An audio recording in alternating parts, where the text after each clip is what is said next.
Boogity, boogity, boogity. Let's go racing, boys. Let's go racing, boys. I'll come at you like a spider monkey. Let's go racing, boys. I screwed that all up. That's my hair like, huh? Let's go racing, boys. Who's the bartender? To this one, right? We interview each other just when nobody else cares. This is our last race on Fox. Fox Sports welcomes you to the Monster Mile in Dover, Delaware.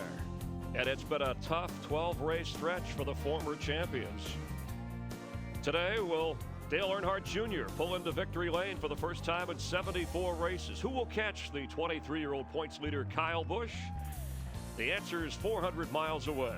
As we welcome you inside the Hollywood Hotel, we're trackside. It's sunny and warm, temperature in the 80s, and this is where America gathers for racing the last Roundup, the final race of the season for us on Fox. Daryl Waltrip, Jeff Hammond. Don't ever Chris say Myers. Roundup around him. He'll get a cowboy hat out or boots or something. I know you get emotional. Can you believe? It's been 8 years of this, right? Oh, yeah, it's been 8 years, but it's gone by fast. Tell I us mean, right I'll now. tell you. I think we're still in Daytona. And we're going to be around for a lot longer, from Daytona to Dover. And save it. You'll hold it together till the end of the race today. But so far, what I know you get very emotional. Based on what we've seen, Daryl, what are we going to see the rest of the way here?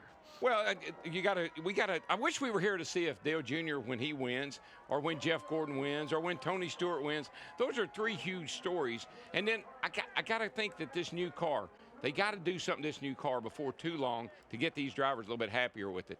Guys still not real satisfied with the car. Well, man, we got a long ways to go, but we still got 13 races before we get to that chase, and I think that's really where the battle's going to be, is trying to figure out who's going to stay in that top 12. That's going to be what I'm going to be watching. Greg Biffle on the pole today, and no pole winner has won a race so far this year. Well, nothing new for two-time NASCAR champ Tony Stewart to be without a win at this point of the season, because in 4 of the last 5 years, he didn't get his first victory until the 13th race of the year. Tony's excited about today and his charity racing event coming up in Ohio this week. But first, he has some work to do here.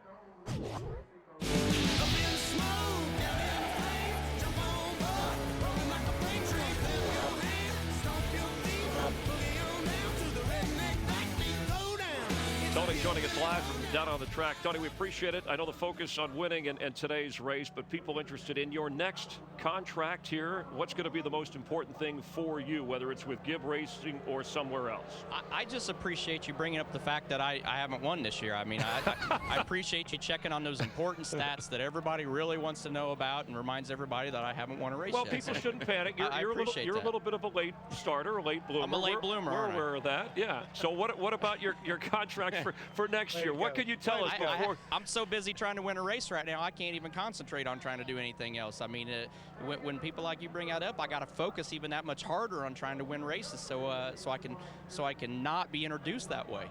Hey, Smoke, it's DW. I got a question for you, buddy. You know, I had my own team one time, and I had a limited amount of success. Why do you think people always say that a driver can't be a good car owner? How would you answer your critics if they said that to you?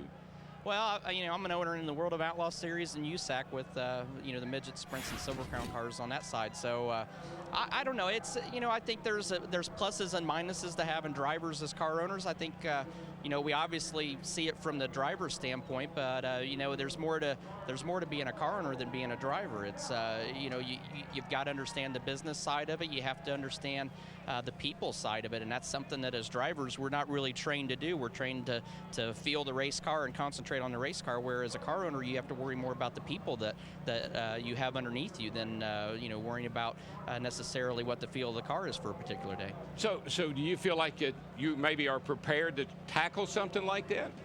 Potentially. I mean, obviously, with 2 World of Outlaw cars and 2 USAC teams, I don't think we've done too bad. We've won 3 Knoxville Nationals and a championship on the World of Outlaw side, and we've won 3 or 4 USAC championships already. So, and a lot of races over there. So, I feel like that it's something that potentially down the road I could do. But, right now it's still about the job at hand each week, and that's going out and doing the best we can for Joe Gibbs Racing and Home Depot and Toyota, and just going out and doing our job. And this is I actually told him, I said, this might be the first time in a lot of years that I've actually started close enough to the front where I can actually see him drop the green flag starting 21st. So I'm excited. I might actually get to see the green flag drop versus being in the middle of turn 3 and 4. But Tony, let's spin it forward real quick.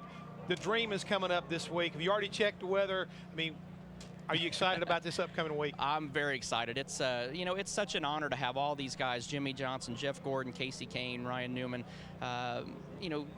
everybody that's coming this year again, so many guys, Clint Boyer, Carl Edwards is back as the defending champion, Denny Hamlin and Kyle Busch, all these guys, and so many guys that are bringing brand new race cars or had cars built just to come to the Prelude and have fun with us for a night. I mean, it's a huge honor to have all these guys coming, and Pam Miller and Artie Kempner and all the guys that are producing this, and HBO pay-per-view on June 3rd. It's that's what's exciting about this, being able to order it on June 3rd and watch it from home and watch all your favorite NASCAR stars be able to play on the dirt for a couple days. All right, Tony, I know you have driver introductions. We appreciate your time here. All right, thanks a lot. All right, guys. All those great drivers, and I get thanks, to drive Chris, the by water. the way. Thanks for reminding me. You guys will you guys have some inside information on where he's racing next year a little later in the show. All right, whether it's crab cakes or tasty cakes, people enjoying themselves in Dover. Here's what's ahead on the rest of the program. NASCAR's top drivers using their drivers, teeing off to help Fox Supports Autism Speaks, and our hit list. What's going on? Yes, you won the game. Kyle Busch, young and brash, if that sounds familiar, will help you understand. Gas and Go, a final bow for the season. And hey, Dick Bergman, wake up. All right, we got a show to do. It's NASCAR on Fox from Dover. Welcome back to Dover, Delaware. Elliott Sadler, one of the drivers, helping in the fight against autism and raising awareness at autismspeaks.org. He's got the tight whip, car dressed up, ready to roll. Elliott, a contract extension with Gillette Evernham Racing this week. Fox Sports supports in a way to try and help health-related charities, and Autism Speaks is the official charity for NASCAR on Fox. Thursday, we all gathered in Wilmington, Delaware for the 7th annual Drive for Autism, the golf outing raising awareness and funds to help in the fight against autism, a great event at par for the course. I'm your on-course reporter. This is the Drive for Autism at the DuPont Country Club. Back-to-back NASCAR champ Jimmy Johnson. He's getting ready to tee off. Precision, focus, concentration. Yes. Save it for Sunday. Oh, Seriously. Sorry. Okay, I'm just right. You're hitting. I'm sorry. Okay. All right. Golf tournament. Okay. I'm sorry. Yeah, sorry. To be here for autism and meet some of the kids before, sign some things, take pictures, it's pretty neat. It's cool to be here. It's a great event. A lot of different cool celebrities here. A lot of people have come out for it, and a lot of sponsors have showed up for it. And it's a big week for us. And we have a caution out on the golf course. So let's go to Jeff Hammond and his golf cutaway carts. Chris, what happened and why Pablo Montoya is real simple. Let me show you right quick, folks. Here's the fuel cell on the cart. The problem is the pickup was not always at the bottom. He was going up the hill, stalled the cart. His teammate ran in the back of him. That's the reason why we got a red flag on the course. Boy. It's great to see everybody out. It's great to have a lot of fun. The weather's been awesome and fun playing golf. Artie Kempner has just done an incredible job with putting this golf tournament on and the amount of money he's been able to raise the last few years. So it's been a lot of fun, and in the end, as long as it raises awareness and raises money for autism, we're in great shape. That's the way you do it. You see some amazing shots on this course. This ball landed by the oldest tree here in Delaware. In fact, so old that Dick Bergman once said to the, hey,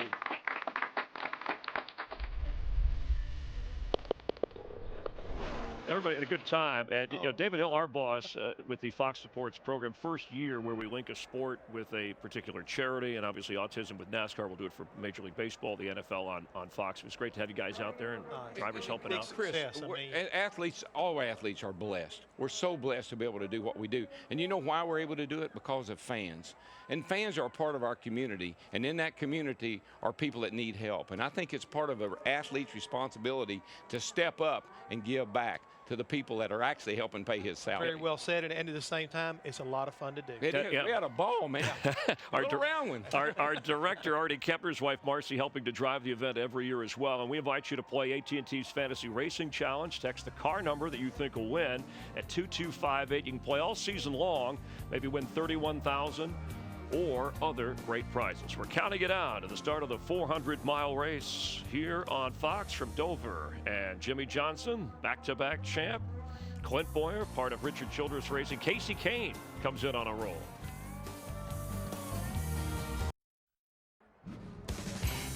NASCAR Sprint Cup Racing on Fox is sponsored by Sunoco.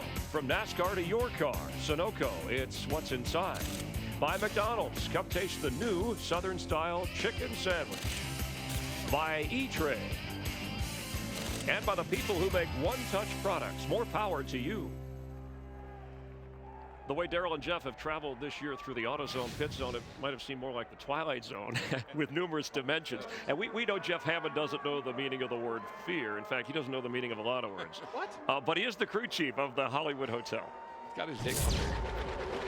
From the top of the AutoZone pit zone, Megabucks, we always try to be serious and work hard to come up with a winning combination to get to victory lane. But every now and then, you've got to get off the top of this box and have a little bit of fun. Well, this year, I did exactly that.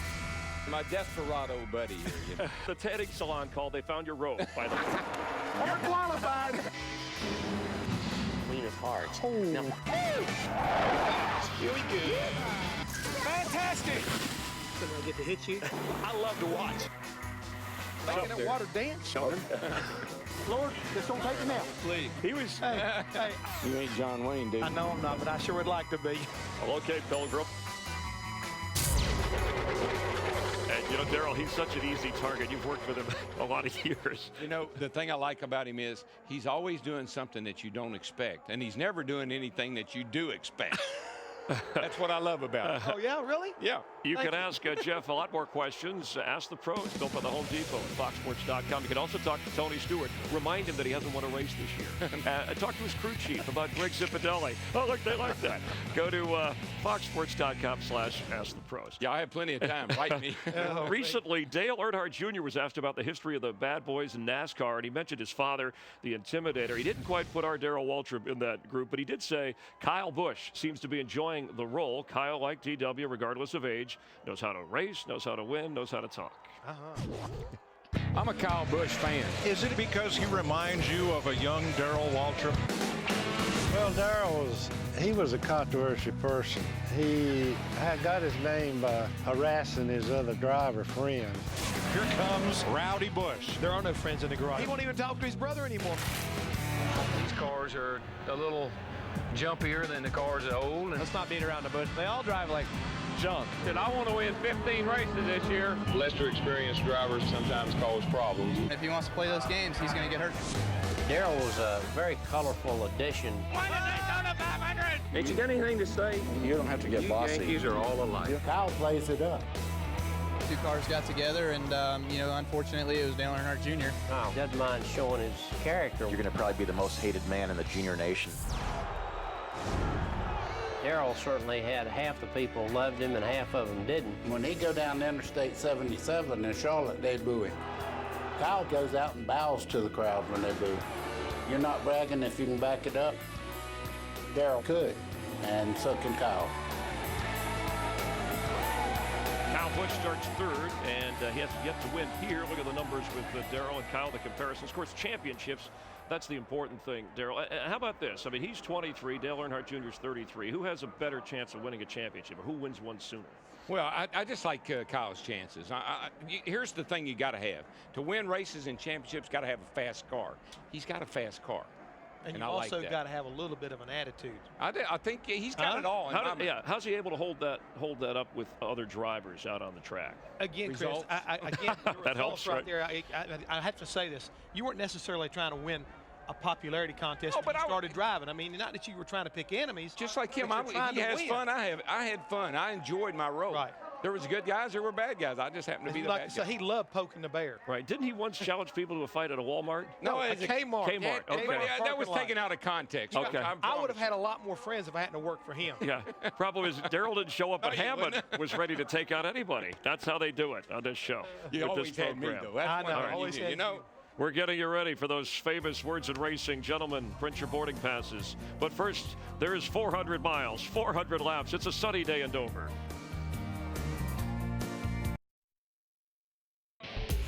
That 24 car, it's got that look. Gordon's coming. That car is so good.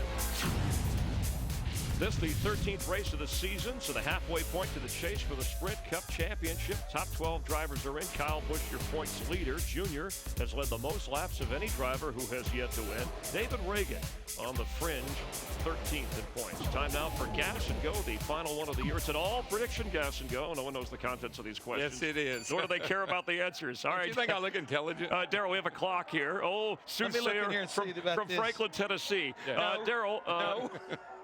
NASCAR on Fox. First season so far where Jeff Gordon, Tony Stewart, Dale Earnhardt Jr. for the Fox season, they have not won a race during this time. Any of those three? When will that change? Who will be the first to break through? Well, it could be today. I mean, Dale Jr. runs good here. Jeff Gordon runs good here. But this is Smokes racetrack, and I think today's Smokes day. Oh, I like that. He'll smile. All right, Jeff, Joey Logano finishing 6th in the first Nationwide Series race for him in his career. The 18-year-old, a lot of hype. Is he the guy who's going to take over for Gibbs Racing if Tony were to leave? Yes. Yes. Okay. He is definitely the future there at Joe Gibbs Racing. All right. He's Daryl. Who's in? Who's out? Give us a yes or no. The chase for the championship. Casey Kane. Does he make it? Yes. Does Matt Kenseth make it? Maybe. That's not one of the answers. Yes or no? Some soothsayer he is. No. Maybe. Oh, no, it's cloudy. It's cloudy. Okay, Ryan, that's a no. Ryan. No. Okay, Ryan Newman. No. No, and Martin Truex Jr. Maybe. Yeah, he'll make it. He'll make it. Oh, we got two maybe. All right, Jeff, will Sam Hornish Jr. and Dario Franchitti be back in NASCAR next year? I don't think so. I mean, Sam Hornish maybe, but I don't think Dario is going to be coming back. I think that he struggled to the point that it may disenchant him a little bit that he will not come back. All right. Daryl, will Tony Stewart and Greg Biffle change teams by the end of the year or by August 1st, a key deadline? Where's Tony going to end up? Tony's going to make a change. I just think, I hate I'm not going to be here when he makes the announcement. He's going to make a change.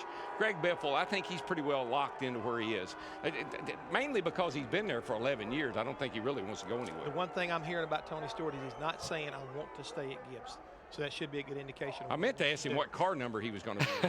That would have been a good one. All right, so that's right. So Logano takes his spot. Tony goes to the Chevy. Okay, and then Roush Fenway keeps Greg Biffle. I think so. Yeah, okay, for both of you, best for last. Who will win the championship? Oh, that's real easy. I don't take a crystal ball for this. I believe that Dale Earnhardt Jr. will be able to pull it out. I think that he's got the consistency. I also believe he will win a race before Tony Stewart today, maybe, but definitely before July 4th. Hey, Daryl, how about you?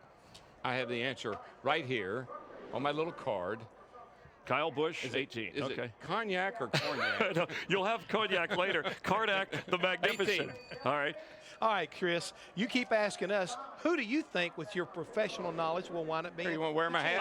I'll take the Cubs over the Red Sox at the World Series. No, we're talking racing. I'm going to take Carl Edwards. He's already won 3 races. He races every lap like it's his last lap, no matter what car he's in or where he's racing. So that's my shot there. Hey, Featherhead. Featherhead right there. Hey. Yeah.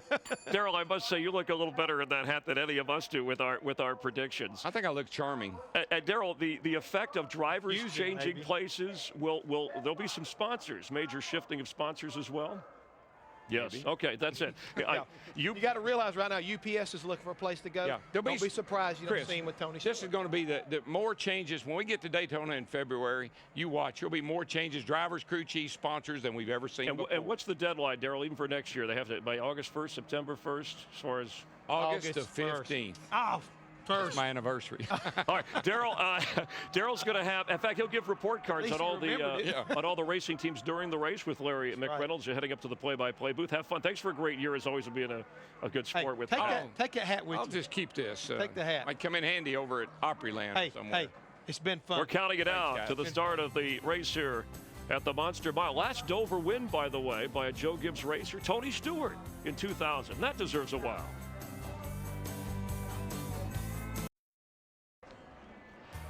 Welcome back on a sunny, warm day in Dover, Delaware. 400 laps, 400 miles around the Monster Mile. A crowd of more than 140,000 have gathered to see America's best drivers work their way around this track. We're glad you're with us. Let's head down to the track for opening ceremonies.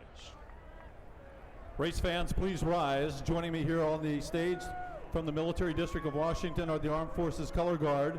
And here to give today's invocation, Pastor Dan Schaefer of the Calvary Assembly of God in Hightstown, New Jersey.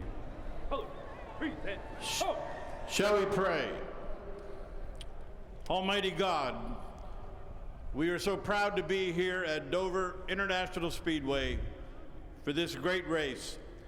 And as we stand here, we pause for a moment to thank you for this great country in which we live, the United States of America. And we remember all of our soldiers at home and abroad, that you would be with them and keep them. And now we ask you, Lord, as we always do, for a great race, for a safe race. We pray this in Christ's name. Amen. Shalom. Please remain standing as I present to you the Grammy-nominated minus recording artist, Emerson Drive for today's anthem. Oh, say, can you see by the dawn's early light what so proudly we hailed at the twilight's last gleaming, whose broad stripes and bright stars through the perilous fight o'er the ramparts we watched were so gallantly streaming, and the rocket's red glare, the bombs bursting in air, gave proof through the night that our flag was still there. Oh, say does that star-spangled banner yet wave o'er the land of the free and the home of the brave.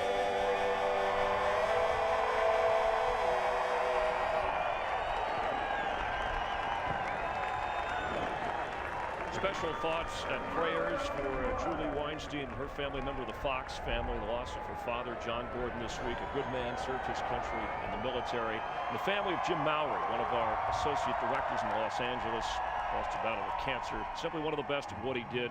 Jim will be remembered for being a devoted family man. He will always be a part of our Fox Sports family.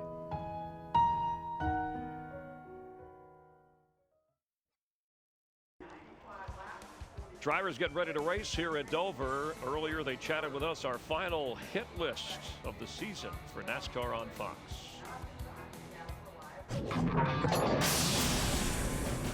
Your favorite book? I like the Hardy's Boys book in 7th grade. I think I read that the whole way through. Well, that was one of the last book that I read all the way through. Guilty as pleasure. It's got to be eating chocolate ice cream before I go to bed. And that's not a good time to Yeah, well, I mean, I didn't get a body like this by eating salad before I went to bed, all right? So you have to work on that, I guess. I mean, I got to work on this. What's wrong with this? What bothers you most on the track? When somebody runs into me, that's probably my biggest pet peeve, because my instant reaction is to stop and run back into them, and usually it tears my car up. Yeah, and you don't know whether it's an accident or I don't care. Favorite place that you'd like to visit that you've never been? I'd like to go to Germany, see where my ancestors came from. I think that'd be cool to drink a beer in a bar wherever that town is. Favorite track of all time? It's like Dover. Okay. You know, it's just fast, bang, but at the same time it's small. It's pretty cool. Who's your favorite Fox Sports announcer, other than me? Oh, boy. Choose me anyway. I think, I don't know, Larry Mack's the man. Yeah, he kind of talks the language. He does it right. He's just got so many isms, you know, so many things that are just his. Is that a trick question? I don't understand. Chris Myers? Well, that's just because I'm standing here. Yeah, before we put a period on this pre-race show, before we go up to Larry and Daryl, thoughts today, Jeff, expecting at this track? First of all, it's so difficult. It's going to be hot and slick, very different than the rain yesterday. Yeah, it definitely is. This racetrack, I mean, again, I think Juan Pablo Montoya kind of summed it up. This racetrack is very, very fast with the way the banking is, the way it transitions down in the corners and back out, and in particular down the back straightaway. It's a very, very narrow racetrack. When you get down here and you make a mistake, well, you can have a big one at this place called Dover, the Monster Mile. And the position is important starting up front. It's the drivers more so yes. than some other places. A lot about track position right now, and making the right decisions on pit road to get that track position could be very critical, at least early on. And some of the pit road stops a little bit difficult getting in and out of, depending upon where you are. This is one of the most treacherous pit roads that not only getting on, but working on and getting back off. Martin Truex Jr. was the guy who won it last year. Will we see a surprise guy? Will we see a familiar name today? You may see this guy right there, Elliott Sadler, win, or Jeff Gordon get his first win of the year. Sadler starting inside the top 10. Let's head down trackside once again. Ladies and gentlemen, here on the Speedway, I have Camille and Francesca Galli to give today's command along with their mom, Shelley. They were the winners of the Best Buy 400 auction to benefit Autism Speaks. And now to set the field in motion. Gentlemen, it's in.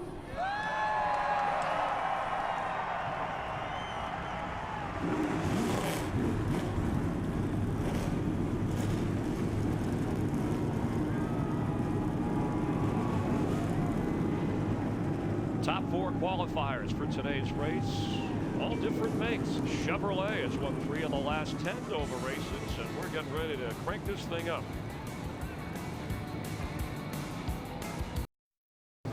Sprint Cup racing on Fox from Dover International Speedway to guide you through it as they have all season long. Daryl, Larry, Mike Joy up in the booth. Mike showing us all a picture, a photo that he's had for years that he's very proud of. I'm not sure. It was 25 years ago, Chris. On the left, Dave Buxton, who trained the horses, ran the horse track here at Dover Downs. Daryl in the white jacket, Cale Yarborough, Dale Earnhardt, Bobby Allison with the trophy, track president Dennis McGlynn, and myself. Bobby Allison is the only driver to win a Sprint Cup race here. He won 7 of them. And a harness race at Dover Downs. I tell you what, you sit behind one of those things on a little bicycle seat, no helmet, no anything, and that horse goes where he wants to, not where you want to. That was scary. 1 horsepower is hard to control. Speaking of hard to control, we practiced and qualified at this racetrack in far different weather and much cooler, Daryl, than what we have to deal with today. Let me tell you, this joint it's scary to race here. You go off in these corners at 175 miles an hour, and it's like a bad roller coaster ride. You go down in that corner and that car bottoms out and it wants to shoot up the hill, and then you go into that concrete canyon back there. Coming off turn 2 is as treacherous as it gets. Pit road, another big problem. So this place, you better be on your toes all day long. Larry, it's the hottest day of the racing season so far. And that's going to be a challenge for a lot of reasons. Daryl can certainly relate to this. A driver never gets to relax at this place. It doesn't matter what the temperature is, but we have the hottest race day we've had in 2008. It's going to be a big responsibility of that crew chief to keep that driver pumped up. It's going to be hard on pit crews. And trust me, this track will be totally different from what they practiced in yesterday, not near the grip. So the final NASCAR on Fox race for 2008 will be quite a challenge for all. Here's how they qualified for today's 400-mile race with Greg Biffle driving a Roush Fenway Ford on the pole. Let's see if we can get old Greg here. Biff, how you doing, buddy? It's DW up in the Fox booth. I'm doing great, DW. Pretty excited about today's race. You know, Biff, I've always thought you were a wheel man, and today you're going to have to prove it. How's your hot rod? Is it going to run good for you? I really think it is, DW. It's the guys did a great job at happy hour, and you know, we've got this car running really, really good. It's hot and slick today. You know, it's going to get hot and slick, and a little bit of rain over the weekend. So we don't really know what we're going to have exactly, but we got a lot of adjustability in it. I got confidence in my guys that we're going to have a good run. All right, my man, this is your kind of race. 1 mile slick, hot racetrack. Get up on that wheel and be the man, be the wheel man. Gonna give it my best, you know that. 110% all day. See you guys. See you, buddy. Making a great race day with a perfect balance of flavor and refreshment. Just turn left and enjoy Budweiser, the great American lager. 24 of 76 races at Dover have been won from the first 2 rows. But the last 4 have been won from 15th or further back. Let's take a look at the race keys for this 400-lap, 400-mile race. Daryl talked about it, the exit of the corners, because you drive up out of the corner and you can get in trouble by yourself, as Daryl said, especially off turn 2. Caution on pit road. Great minds think alike. This is one of the most treacherous pit roads that we go to, especially getting on to pit road. Gamble at the end. We saw it win the truck race on Friday. We saw it prevail with some good finishes yesterday. You're going to have to not be afraid to gamble at the end of this race. And a little bit of bonus coverage here. It's hot. Stay cool, man. We've got a long way to go here. The first 30 laps will be run to a competition yellow, unless there is a yellow flag in the vicinity of lap 30, as there was in yesterday's nationwide race. So no Sunoco race fuel can be taken on by the teams until the competition caution at lap 30. There you see it, 400 miles, 400 laps, pit road speed, the entire distance of the front stretch, 35 miles per hour. Mike, you talked about the pit window for Sunoco race fuel, 80 to 85 laps. Robbie Gordon will go to the rear of the field because of a driver change. Matt Crafton practiced and qualified that car. Robbie was in Baja. Let's get down to pit road. Matt Yoakum. Jeff Gordon venturing in the territory that he's rarely seen throughout his Sprint Cup career. He's only gone twice into the month of June to go on and score that win, but Gordon's coming into a place where he's won 4 times and this team very consistent all weekend. Steve Burns. Matt Martin Truex Jr. got his first and only Sprint Cup win here 1 year ago. Now today he starts 20th. But don't worry, last year he started 26th and led over 200 laps. Dick Berggren. Although Tony Stewart hasn't won a Sprint Cup race so far this year, this is one of his best tracks. He's won twice here, led over 1,000 laps here, fastest lap ever turned here by Tony Stewart in an Indy car. He has finished in the top 5 several times this year. That's a formula for victory lane. Chris Devoda. 43 cars, 42 pit stalls. The 41 and the 34 will have to share. You see the 41 got first dibs. They have their box set up. If there are no vacancies, they're both going to pit at the same time. The car leading on the track will pit first. 34 Tony Raines crew, they're on standby. Ready to race in the first state. In Dover, Delaware, beneath the VIP suite that sits above the racetrack, unique in motorsport. And we're ready to go. Well, DW, it's going to be about 8 months before we get to do it again. Speed Weeks 2009. When you get in trouble here, buddy, it's big trouble. So reach up there and pull those belts tight one more time. I'm about as blue as these skies right now, but at least we got blue skies. And, you know, folks, it's going to be a while, but it's been a great year. And the green flag's out. And boogity, boogity, boogity. See you in February, boys.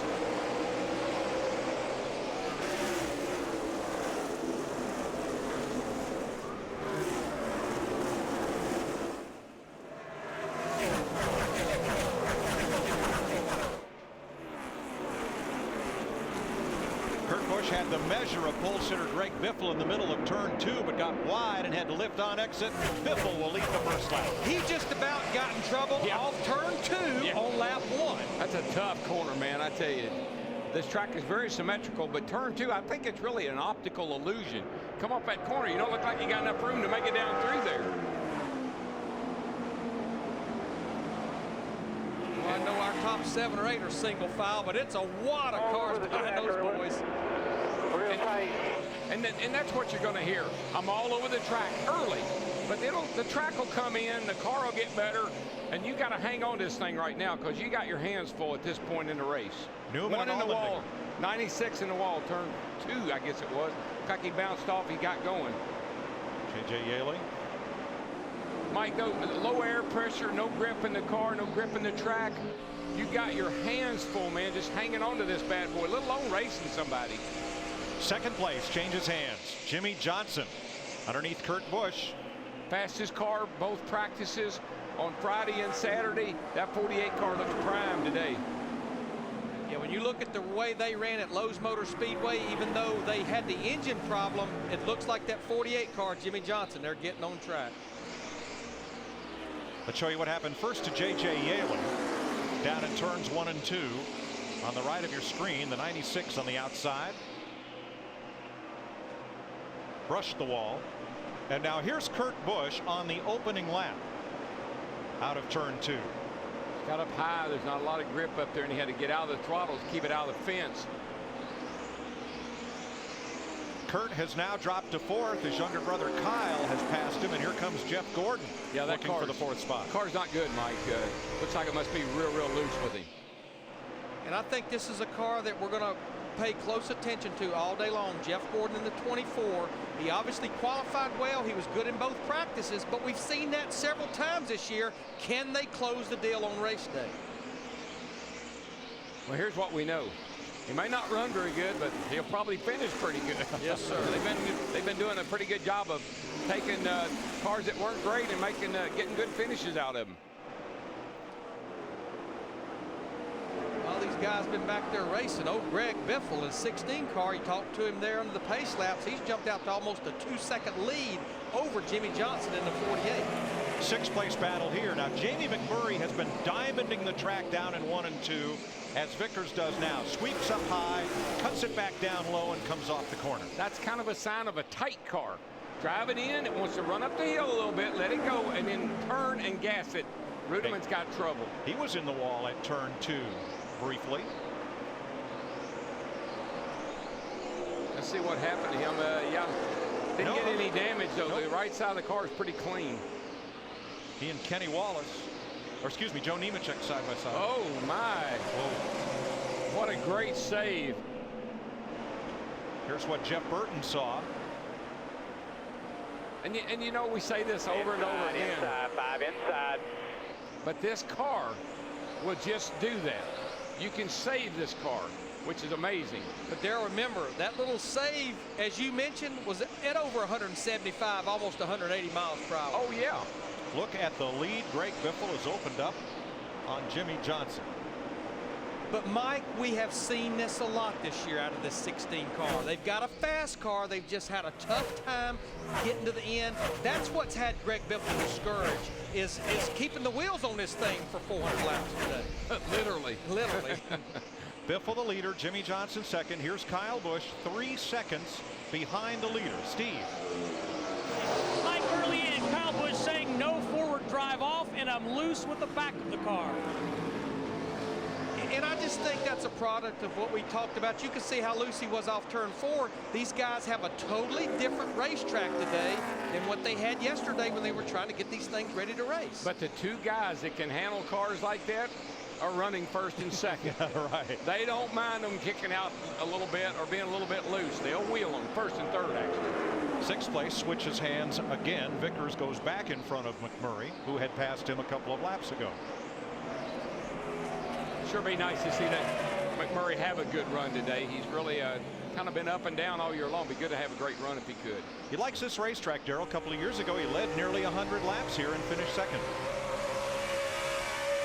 You know, not too far behind Kurt Busch, we just saw a glimpse of him a second ago, is A.J. Allmendinger, that 84 car. When he sits up there and qualifies 8, people go, well, he'll just fall back. They had to get up on that wheel to qualify. You know what? He's holding his own. But I go back to a year ago. This is one of the racetracks that he's seen to run well at, especially as we got into the race. The thing about the concrete racetrack, you either love it or you hate it. Concrete is a totally different feel than racing on an asphalt track.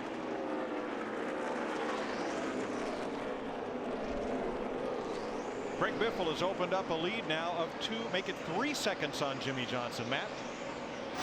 And Greg Biffle told me at the end of the first practice on Saturday, the best part about our race car on corner exit, when I want to mash the gas, I've got all the forward bite that I can handle, and it's showcasing that again. It was a little tight the opening laps, but as the pressure's built up, the car has come to life more and more, and it's definitely showing it on the stopwatch. Yeah, it really is, Matt. He's at 25.0. Everybody else is 25.4. So he's got 4 tenths in the bank right now.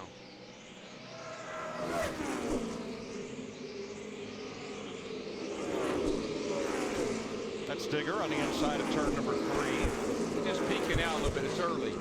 Says, oh, the race started. You just woke up. What's all that noise? Well, Digger was late to the party. He had a lot of divots to fix up in Wilmington at DuPont Country Club from you folks on Thursday. Ride with Elliott Sadler here in the 19 car. Right now, Elliott in the crash. Turn 2. Oh, and nowhere for Tony Stewart to go. And you see that nowhere for Denny Hamlin. They just keep wrecking over here. This is normal product of Dover Raceway. The concrete canyon. You just get locked up there and can't do anything. As you come up out of turn 2, the groove funnels, and one car gets sideways. There's nowhere to go. But you wouldn't believe the amount of banking over there, Mike, that just leads you right to that inside wall, right where the 88 car is. Elliott Sadler was the first car around. Tony Stewart, Denny Hamlin, Kevin Harvick, Dale Earnhardt Jr. Here's Scott Riggs. A lot of key contenders. And there's Elliott climbing out. Now, I know at least 3 cars that are in the top 8 points right there. Harvick, Hamlin, and Earnhardt. Harvick trying to fire it up, move away. Stewart will get what's left of his Home Depot Toyota back to pit road. Now you see Sadler out of his car. Elliott's foundation is going to auction off the hood of that car. It's a little more crumpled than it was at the start of the day. Let's see if we can get a look and see what happened here, guys. comes Elliott there in the 19 car. He comes down the hill, right in the front of David Gilliland.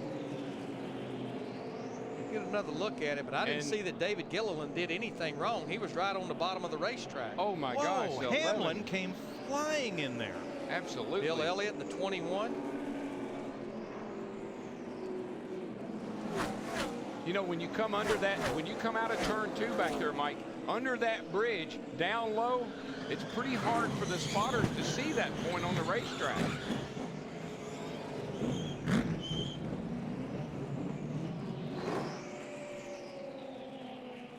See the 19 go up the hill. Here comes Tony, and he says, oh man, please go down, please go down. Boy, look at Casey Kane in that 9. He actually got some damage on the rear. The 15's the one that done a whale of a job. Daryl, we've always said this is a self-cleaning racetrack, and I think most drivers coming through turn 2 expected Sadler and everyone else to just slide to the bottom, and they didn't. I agree.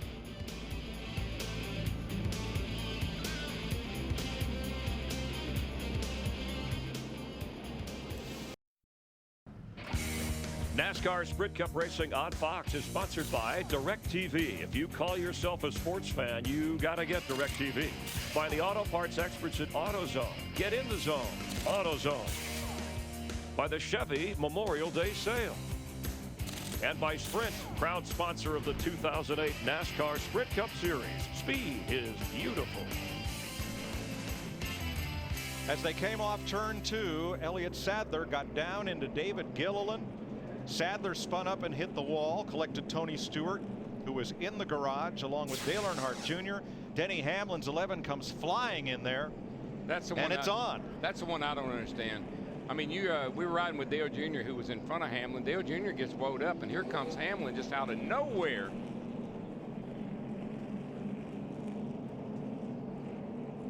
And like you said, Mike, he was expecting that 19 to go down the hill, but then nobody expected anybody to come flying in like the 11 did. That was just, I'm not sure what happened there. Let's ride with Casey Kane. Casey Kane gets slowed down and stopped. Stay high, stay high. I can't see.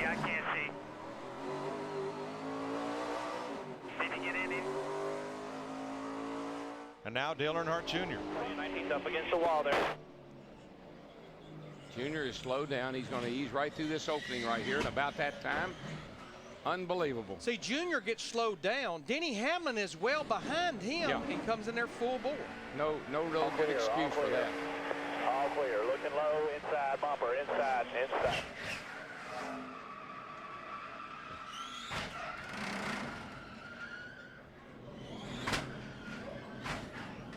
Stay in there, man. Still piling in, you. Crazy.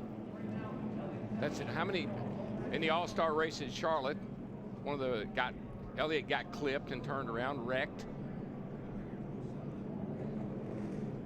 Bill Elliott in the 21's the one that got into Kevin Harvick, but Harvick drives underneath the 11 car, gets knocked underneath there. I'm just not sure what the 11 was thinking. That just seems bad judgment. All I can think of, Daryl, is as we discussed, it's a self-cleaning racetrack. Cars tend to slide to the inside. Could Hamlin have been thinking, I'm going to speed by and get by this on the outside and stay out of it? It's pretty optimistic when the track was blocked. I would agree. Saw that list right there. That's actually half of our top 12 that was involved.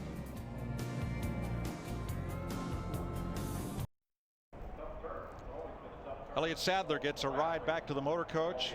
His race at Dover ends after 16 laps, as does Dale Earnhardt Jr.'s, Denny Hamlin, Scott Riggs, Tony Stewart, and Kevin Harvick. All of those cars are in or on their way back to the garage area on the wrecker. Dick Berggren. Well, Denny Hamlin is out of the care area now, care center. Looked like he went in there pretty hard. We're going to show you the tape. Tell us what happened. All right. Our whole FedEx Kinko's Toyota was really coming to the front. We felt pretty good about what we had. It's just everyone going for the same spot. It's so tight off of turn 2 right there. I feel bad for Elliott, man. I came piling in there way late. I had the 43 right on my bumper. You know, try not to get hit from him. And you know, when I heard wreck off turn 2, I immediately was on the brakes. These just cars don't stop as well as what they had in the past, and luckily I wasn't the last one. It looked like guys even behind me piled in it. It's just part of the racetrack, but it's tough racing early in the going, the 38 and the 19 right there. I think everyone was trying to get to the bottom right there off 2. Really can't say it's anybody's fault right there. It's just tough racing. I want to point out this guy is not a crasher. He has been 78 of these races without crashing out of one, Mike. Thanks, Dick. Boy, it's going to be hard to get that car back in. And you know, part of that, I mean, is you are looking back. You know there's a wreck in front of you, and you are looking behind you in the mirror to see if, you know, you don't want to get run over from behind, but then you don't want to pile drive into the other guys either. Kevin Harvick out of his car surveying the damage. Moments ago, Krista caught up with Tony Stewart. Tony, obviously a lot of hard luck these last couple of weeks. This is very early in the race to have it happen again. Go ahead and give us your take what happened. I take 100% responsibility. It's my fault for being even that we're anywhere close to Elliott. So, you know, if I'm within a half a lap of him, I expect that to happen. So it's my fault. I mean, I'm the one that hit him. So when I hit him, it caused all the guys behind us to wreck. So it's my fault. Is there any way to get your car back out there? Oh, I'm sure it is. It'll look like a dune buggy when we get out there, but we'll get it out there. I got a great group of guys, and unfortunately, adversity is our motto here at Joe Gibbs Racing. So we'll be fine. We'll get it fixed, and we'll go out there and just ride around and be a fixture out there the rest of the day. Elliott, what happened out there? I don't know. I haven't looked at the replay yet, but I was trying to go under the 77 to pass him, and then the 38, I guess, was coming up on the inside of me, and we made it 3 wide, and I think he just got in the back of me a little bit. I just all of a sudden got loose. I hadn't seen the replay of it, though. So, I don't know. I was concentrating on 77, trying to give him plenty of room, and I didn't know Dave was going to make it 3 wide. Didn't know he was there. So, I just, I don't know. I have to look at it and see. A lot of good cars taken out this early in the race. Just not a good day, not the way we wanted to race here at the Best Buy 400. Indeed. Wish you better luck next week.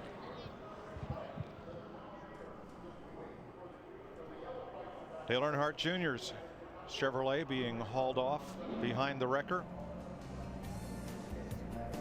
9 cars in all involved. Most of them have gone to the garage.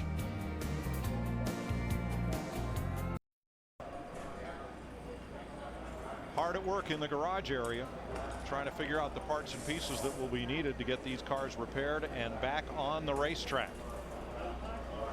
We're going to show you a replay from turn 2, and don't look at the crashing cars. Look at Denny Hamlin, the 11, Scott Riggs, the 66, the 29, Harvick coming in at speed, and then look at the 31, Jeff Burton, and the 8 of Mark Martin, and what they do.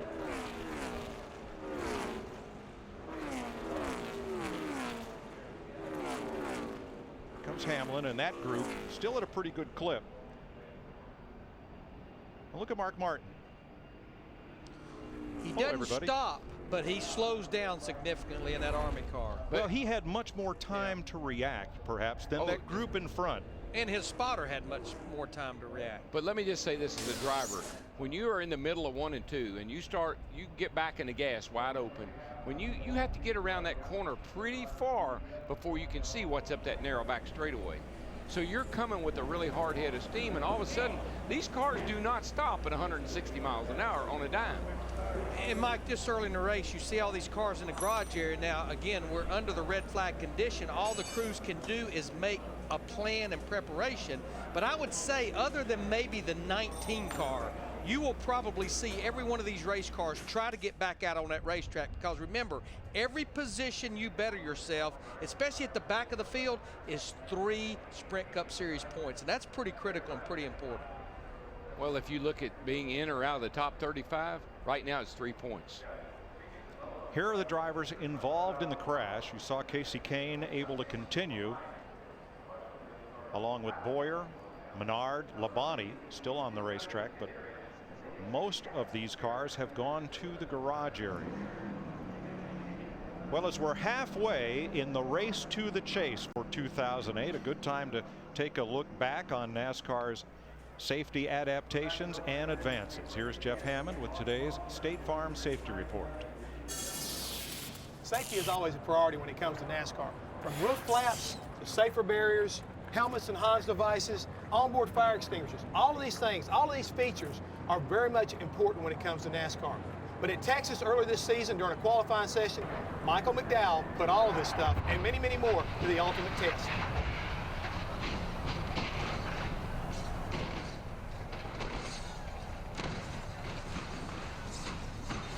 Wow, Michael, I mean, very impressive. Yeah, it's unbelievable to think that I could walk away from a scary wreck like that. And I just want to thank all the people in NASCAR. This new car is just unbelievable how safe it is. And to see myself walk away is amazing. Safest car I've ever seen in my entire career. Absolutely, Jeff. I think we'll give NASCAR an A, as we have some report card grades to hand out today for the safety developments incorporated into the COT platform. Oh, and look at this seat. That seat that Jeff Gordon was sitting in, it's carbon fiber. Hendrick Motorsports makes these seats. They sell for about $10,500. We used to pay $500 for a seat back in the day. But just look how he's in there, how secure he is. He's in a little cocoon, locked in there with the Hans device, those headrests, neck supports, everything about that car, seat included, is much safer than we've ever had before. Think about it, Daryl. Probably the second hardest lick that we've witnessed this year was Jeff Gordon at Las Vegas. Michael McDowell did get into a safer barrier when he first hit the wall at Texas. When Jeff Gordon hit the wall at Vegas, there was no safer barrier in place on that inside wall. You're just locked in so tightly that when that car starts tumbling and rolling, you're not in there flopping around. You're in there secure, tight. 22 of 400 laps, and we're under the red flag for a crash triggered by Elliott Sadler coming up out of turn number 2. Let's go down to the Hollywood Hotel for an AT&T race break. With Jeff Hammond, Chris Myers, 6 of the top 12 drivers in points coming into this race after 12 races involved in that wreck. So a major effect and a major scramble under red flag conditions. They get the track ready. Crews, drivers that can get their cars back out are working on that. Yeah, they've got to be working on that because, again, you've talked about the fact that a lot of these teams are in the top 12, and that's what they want to do. They want to stay there. They've built a little bit of a cushion like a Tony Stewart. He doesn't want to fall all the way out of the top 12 by not working on his race car. So Greg Zipadelli and everybody with the Home Depot team, they're trying to figure out right now, what do we need to do? Can we get a frame straightener? What do we have to cut away from this race car and replace? The red flag condition at least allows these teams to get prepared to attack this problem. And I guarantee you right now, it's a lot like putting together a battle plan. These crews have got an idea of what they've got to do. Watch how quickly they're able to replace and repair these cars. Our points leader not involved, but as you can see, guys like Dale Earnhardt Jr., Denny Hamlin, Clint Boyer, Kevin Harvick, who has a streak of running to the finish of every race that could be in jeopardy in his last 50 plus, Tony Stewart, and Casey Kane, who had moved into 12. All of those drivers involved, and as Tony said, it may look like a dune buggy if we can get the car back out there. Jeff, how much we looked at some of the replays. In fact, we'll take another look at what happened too, and you've heard explanations from some of the drivers. It's one of the great things we can do here, but the track conditions, which you and Larry talked about at the start of the race, so different from yesterday, and the concrete canyon, that narrow area, how much did that all contribute to what happened? Every bit of it, because again, what you're looking at is a situation at the very start of the race. You got guys that are trying to give and take. And I think right here, when he got up behind Jeremy Mayfield in that 40 car, he checked up a little bit and didn't realize the closing rate of the 38 car. You heard his spotter talking about where he was as far as regards to his quarter panel, and when he got into him, around the 19 went, and you know, from that point on, I mean, this is what happens in that concrete canyon that we call the back straightaway. Everybody piles up. When you get a couple of cars turned sideways, basically the racetrack is blocked, and once Tony got into 19, well, the racetrack is basically blocked. Yeah, let's listen. You talk about spotters and what they had to do. Let's listen to Elliott Sadler's spotter. We're looking low, inside bumper, inside.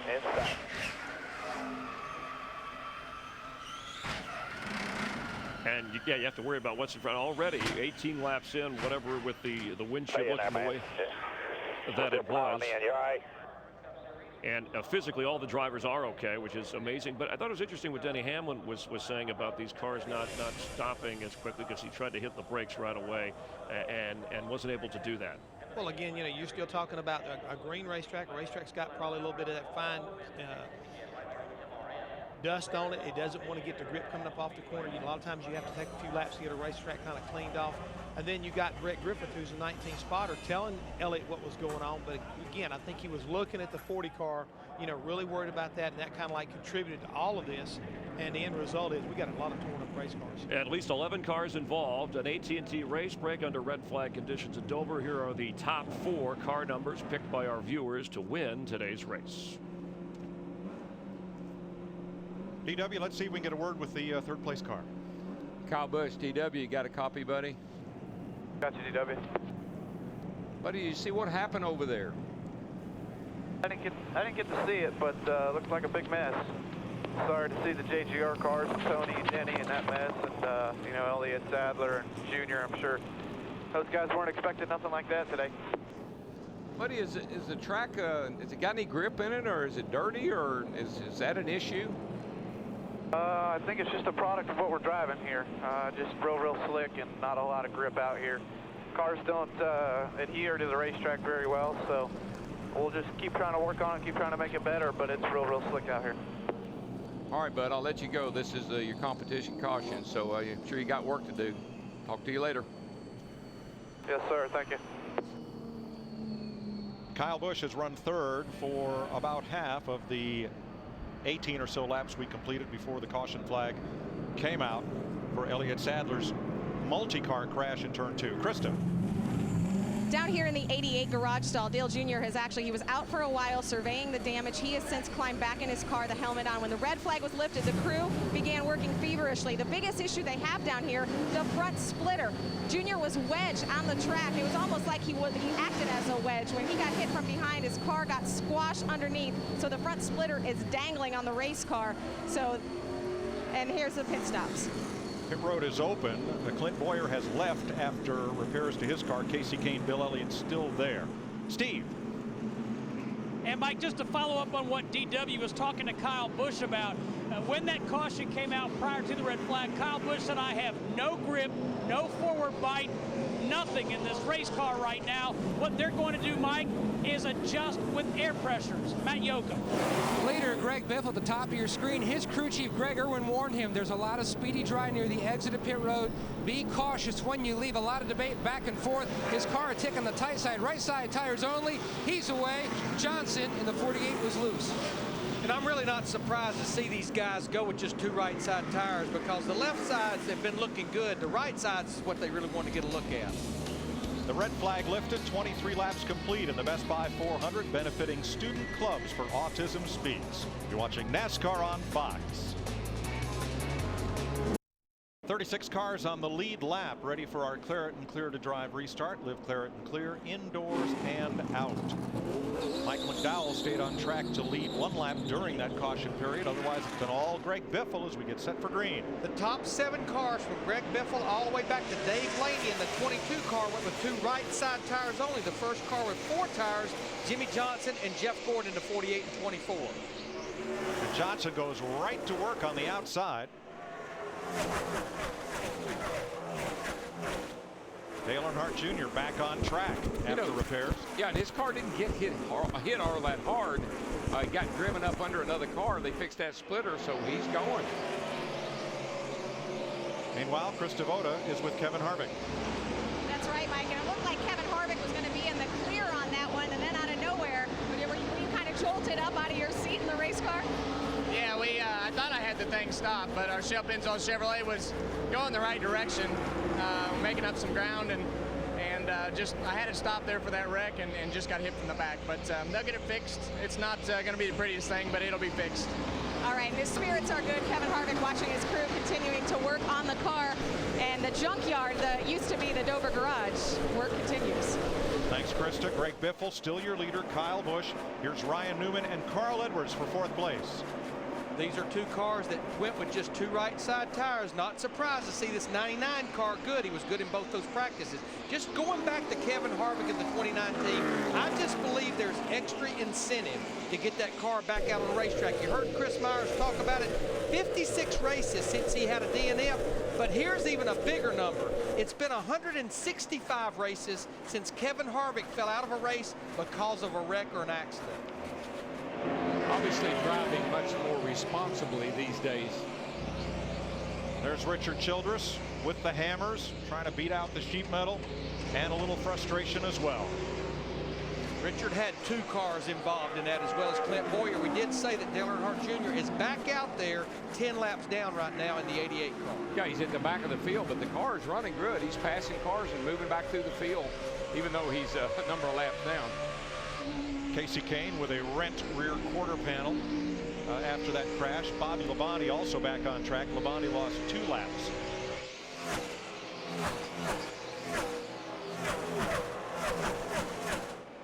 Matt Kenseth moving forward.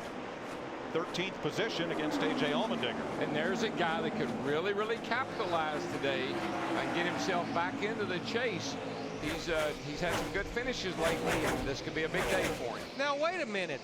In the pre-race, you said you wasn't sure. You didn't know. Well, I'm not, but I'm getting more. I got a better view now than I had earlier. It's just a little cloudy down in that ball at the time. Well, let's see if Dick Berggren can move a few of those clouds away on the 17. Can Mike, the number 17 car took 4 tires on that last pit stop, and he had been motoring forward before the red flag came out, even without those 4 fresh tires on the car. It's a good car. Finished 3rd in the All-Star race, and last fall, this same car, exact same car, led the most laps here at Dover. Kenseth has picked up 8 positions since the green flag. And this is a Matt Kenseth type of race. He knows that you pretty much have to race the elements here for about 350 laps and then see what's left at the end. He also knows, like all these other guys do, that just because we had that one wreck, and that doesn't mean we're not going to have any more. Right. This joint it'll reach out and grab you. Ryan Vickers. Miles will get you. Vickers grabs 8th place from Jeff Gordon. Yeah, and I just noticed, Larry, we're talking about Gordon's car. It's going backwards. Yep. And they changed 4 tires on that last stop. Either they made an adjustment it didn't like or something, but it doesn't look that good right now. Martin Truex from Mayetta, New Jersey in the 1 got his first Sprint Cup win here in this race last year. His dad, Martin Sr., his uncle Barney, both ex-modified drivers in the Northeast, and Busch North, Busch East Series drivers on hand this weekend to help Martin celebrate the anniversary of his first really big win. Yeah, and I think he started pretty far back last year in this race, and we watched him methodically kind of work his way through the field and finally got the lead. He's making some passes now, but I don't know if this car is as good as the one he had here last year.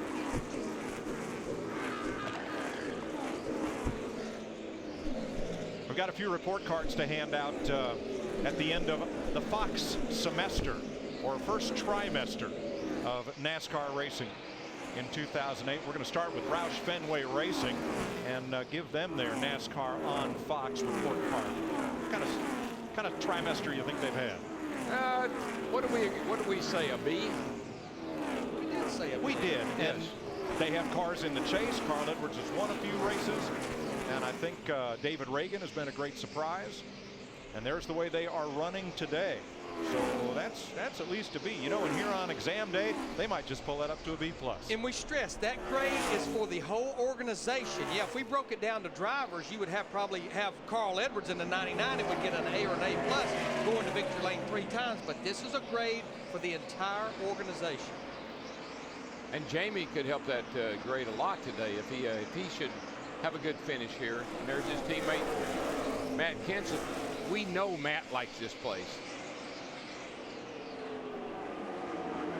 This has been a good racetrack for Jamie McMurray in the 26 car overtime. Was in a position to win this thing 2 or 3 years ago. Late race caution kind of put him out of contention.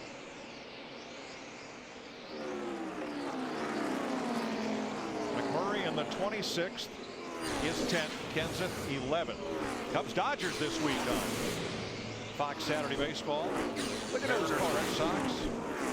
Cleveland, Detroit. Look at those cars, how they look like they're just sliding sideways down into that corner. And that's how it really kind of feels behind the wheel. You're just kind of sliding that thing down into that banking. You know, Daryl, what I'm starting to see here 40 laps into this race is they still are pretty much on the bottom in turn 1 and 2.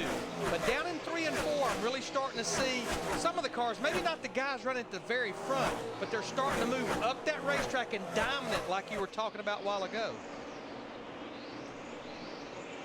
Greg Biffle has led all but one of the 42 laps so far in his 3M Ford Fusion.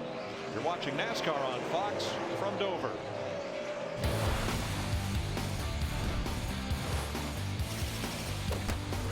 Yes. You're watching NASCAR on Fox.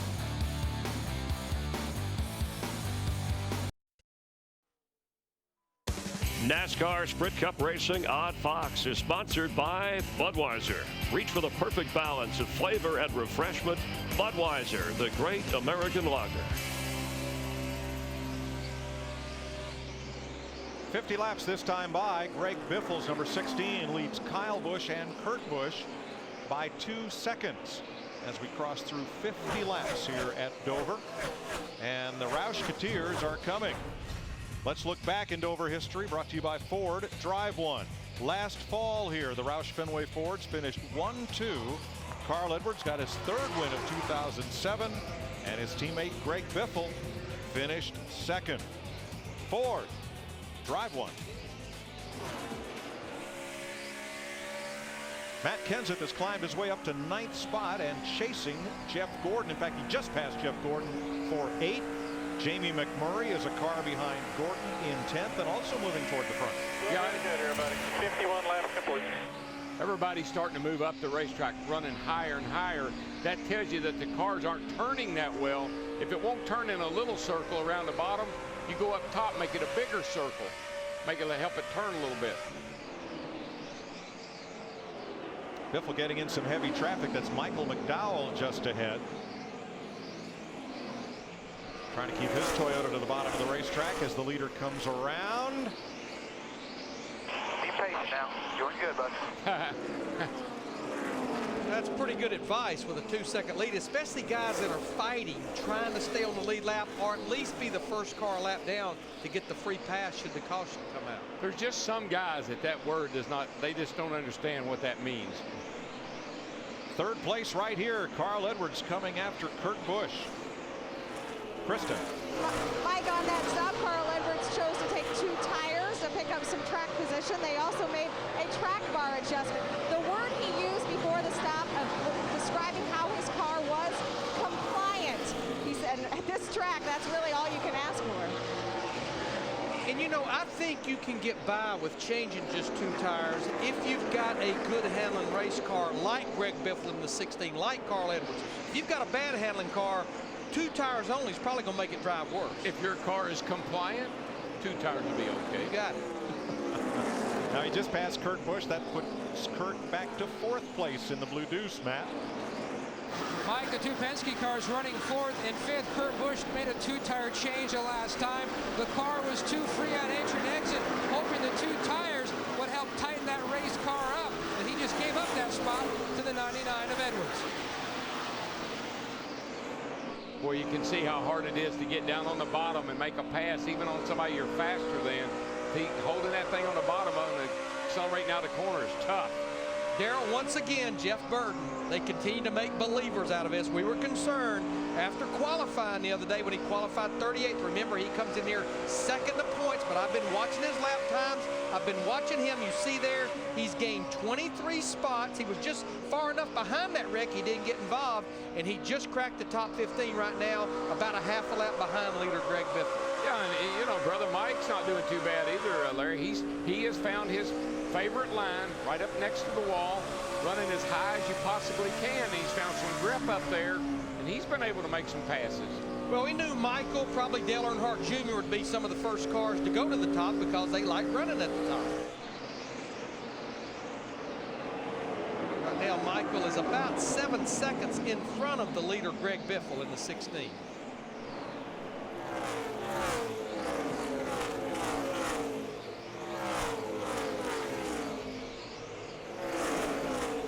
Leader Greg Biffle in a bit of traffic, trying to work past that blue car J.J. Yaley and the 9 of Casey Kane. Now Casey's still on the lead lap. They got that car repaired. So right here, Casey is fighting with the 96 car to try to be the first car lap down. They're not just going to move over for Greg Biffle. Yeah, and actually, if they could get that 9 car repaired a little bit better, you can see that right rear repair job hanging out there. That's got to be hurting him, son. They get that thing fixed up a little better, he might be all right. Faster than every car in front of you except for the second place car. Nobody from behind. Well, that's good news for Martin Truex, the defending winner of this race. Steve, he's just moved up to 11th place. And Mike, he started 20th. He's got a similar problem to Kyle Busch. He's saying, I'm starting to bounce the front of the car, and the back end doesn't want to grip. His crew chief, Kevin Mannion, says, it's all right, take it easy, save your equipment. And you're going to hear that a lot.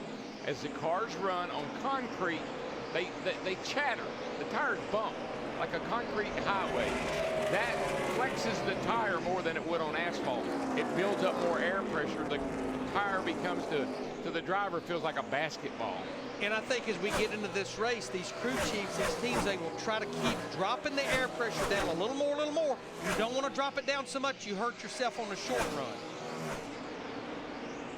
Craig Biffle, the leader. Matt Kenseth just got past Jimmy Johnson for 6th place. Otherwise, the top 5 unchanged. This weekend, they dedicated Miles the Monster outside of Dover International Speedway. That's a full-size car, folks.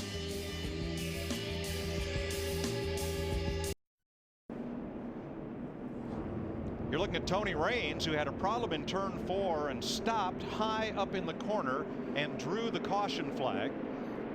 If you recall what was it Denny Hamlin did at Richmond. So the 34 will be held by NASCAR and penalized for drawing the caution. Krista. Carl Edwards says his car is neutral in the center. When he applies the gas, he gets just a little bit free. Dick? And Kenseth's having a good day. He has gone all the way up to 6 from starting in the 21st. Steve. 4 tires for Kyle Busch, Dick. An air pressure adjustment, air out of the right front, and a wedge adjustment. Matt. Chassis adjustment just being completed for leader Greg Biffle. The car had gone to the tight side. 2-tire change on the first stop. They will go 4 on this one. A little bit of oil dry near the exit of his stall. Great stop by the 16 crew. Yeah, no problem for Biffle. He's first off pit road. And Casey Kane will get the free pass on this, the second caution flag of the day. Here's what happened to Tony Raines to bring out the caution.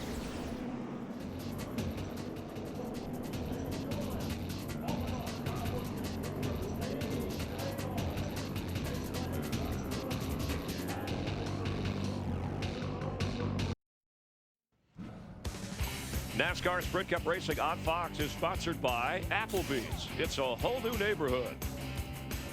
By FedEx, every day is race day. By the people who make one-touch products, more power to you. And by Allstate, are you in good hands? Getting ready for a restart here in Dover, Delaware. Riding along with Dale Jr.'s National Guard car, proud sponsor of the FLW Tour. Now you can play FLW Fantasy Fishing, and it's free to enter at fantasyfishing.com. Now let's explain the Tony Raines penalty. Raines missed the entrance to pit road. Had a problem, wanted to pit, couldn't. Stopped up in turn 4 instead of going around so the caution would come out. And what NASCAR did, as they did to Denny Hamlin at Richmond, was penalize him the amount of time he would have lost had he simply made that pit stop under green. Yeah, depending on what the situation is, if it's a flat tire, you know he's better off to take the penalty, because if he'd have tried to go all the way around under green, tore a fender off the car, he'd have been in worse shape. So it kind of works itself out. We've got 30 cars on the lead lap. Sam Hornish in the 77 car, he had worked his way into the top 15 by virtue of changing just right side tires on that first caution. But on this pit stop, 2 fast exiting tail into the longest line. Casey Kane now back on the lead lap as we're ready to go green with a clear to drive restart. Get clear, get back to feeling like yourself again. 71 laps complete. Greg Biffle is still the leader. He's led all but 1 lap so far. Ahead of the Busch brothers, Kyle and Kurt. Matt Kenseth 4th. The Killer Bees got Matt out. Carl Edwards 5th. Newman, Truex, McMurray, Johnson, and Burke in the top 10. Pretty much everybody is on even ground with tires. Everybody changed 4 tires.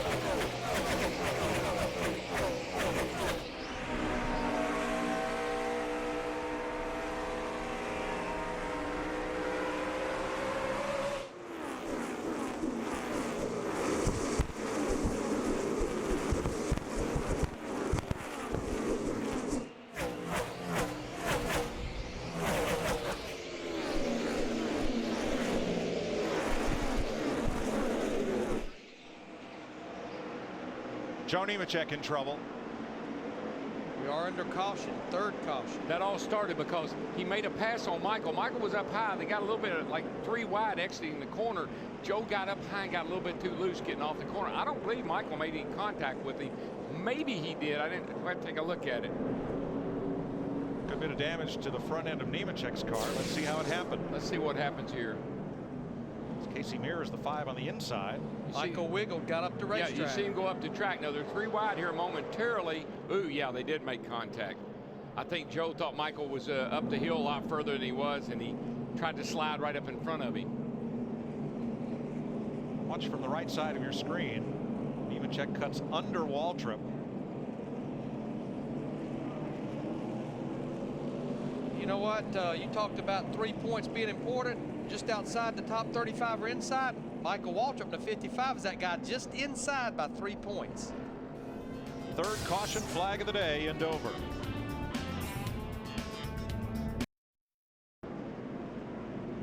Joe Nemechek's accident cleaned up. J.J. Yaley gets the free pass, and we're ready to restart.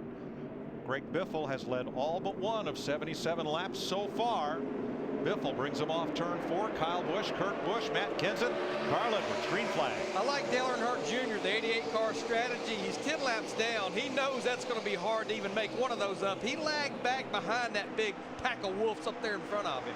He's got a pretty decent car. The car's not that bad. He's a tenth or two off of the faster guys, but yeah, he's 10 laps down. He just wants to finish now. He becomes a buzzer now. You just fly around all day waiting to pick up the pieces. He's counting on attrition. Yeah.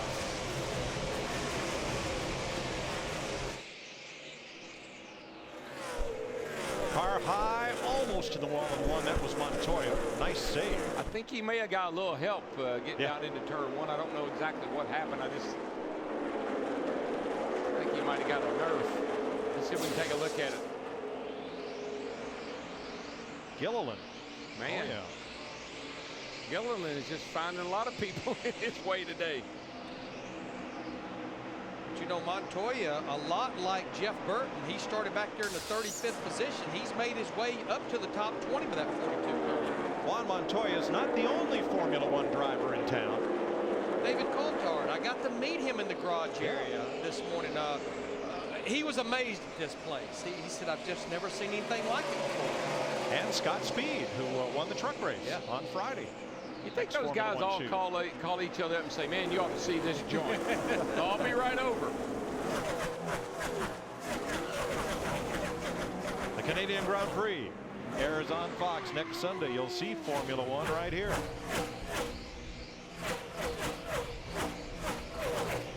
Carl Edwards just went by his teammate Matt Kenseth in the 17. It puts the 99 car up in the 4th spot now. On this restart, Greg Biffle is not getting away from Kyle Busch. Oh, they keep tuning on that 18 car and get her tightened up a little bit for him, get him some forward bite. He'll be around. Carl Edwards for 3rd against Kurt Busch, former teammate.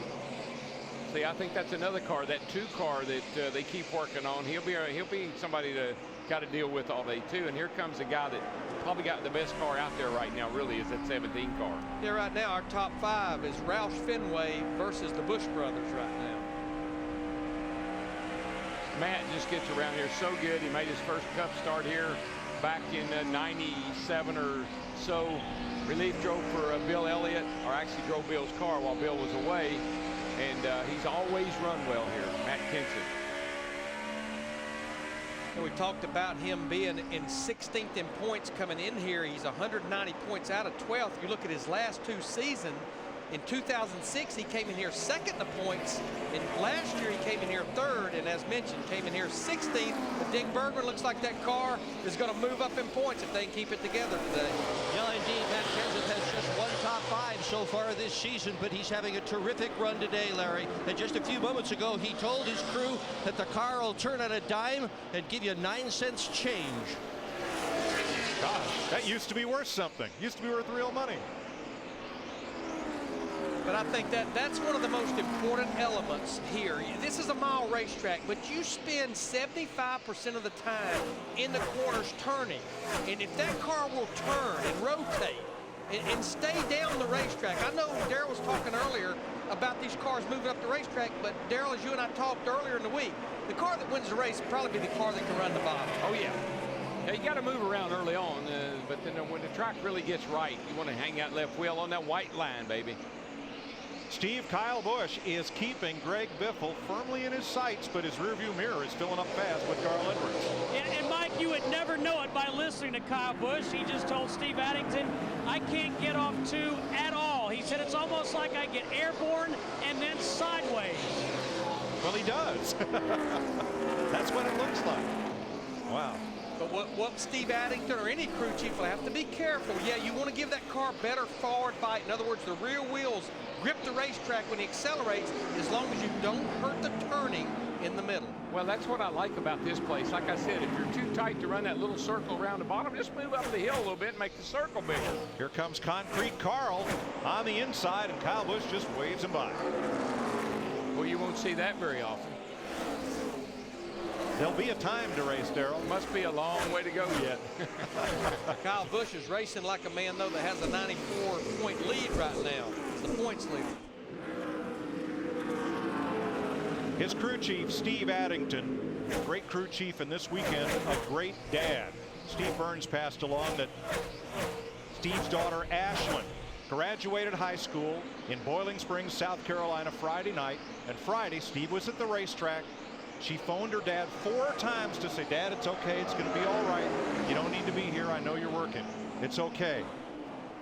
J.D. Gibbs had the Gibbs plane fly Steve to Spartanburg. He drove to Boiling Springs, saw Ashlyn and the 411 other graduates get their diplomas. Then he drove to Charlotte, and Saturday morning hopped on the Gibbs plane to fly back. But at the end of the ceremony, there was Steve to surprise his daughter at one of the biggest moments of her young life. But Mike, we all get caught up in the fact if we're not there, things won't work. Things won't go on. I remember a year ago, you guys let me off on Saturday to go back to Charlotte for my daughter Brooke graduation. There'll be plenty of races, but we only have 1 or 2 children that graduate from high school.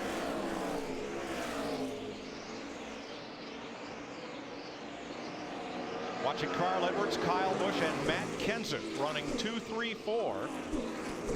2 seconds behind race leader Greg Biffle. Just to update that crash back on lap 16, Dale Earnhardt Jr., Kevin Harvick, they are back in the race. Elliott Sadler, Denny Hamlin officially out. Tony Stewart in the 20, Scott Riggs in the 66, they are in the garage area still making repairs on those cars. Let's get out our trimester report card and see what it has to say about Joe Gibbs Racing. In the preseason, we predicted trouble. Kyle Busch coming over into that team, how would that set a big change from Chevrolet to Toyota? I mean, that's a really big change. How'd they make out? I think we've been surprised that they would be, they have an A based on Denny Hamlin winning, Kyle leading the points.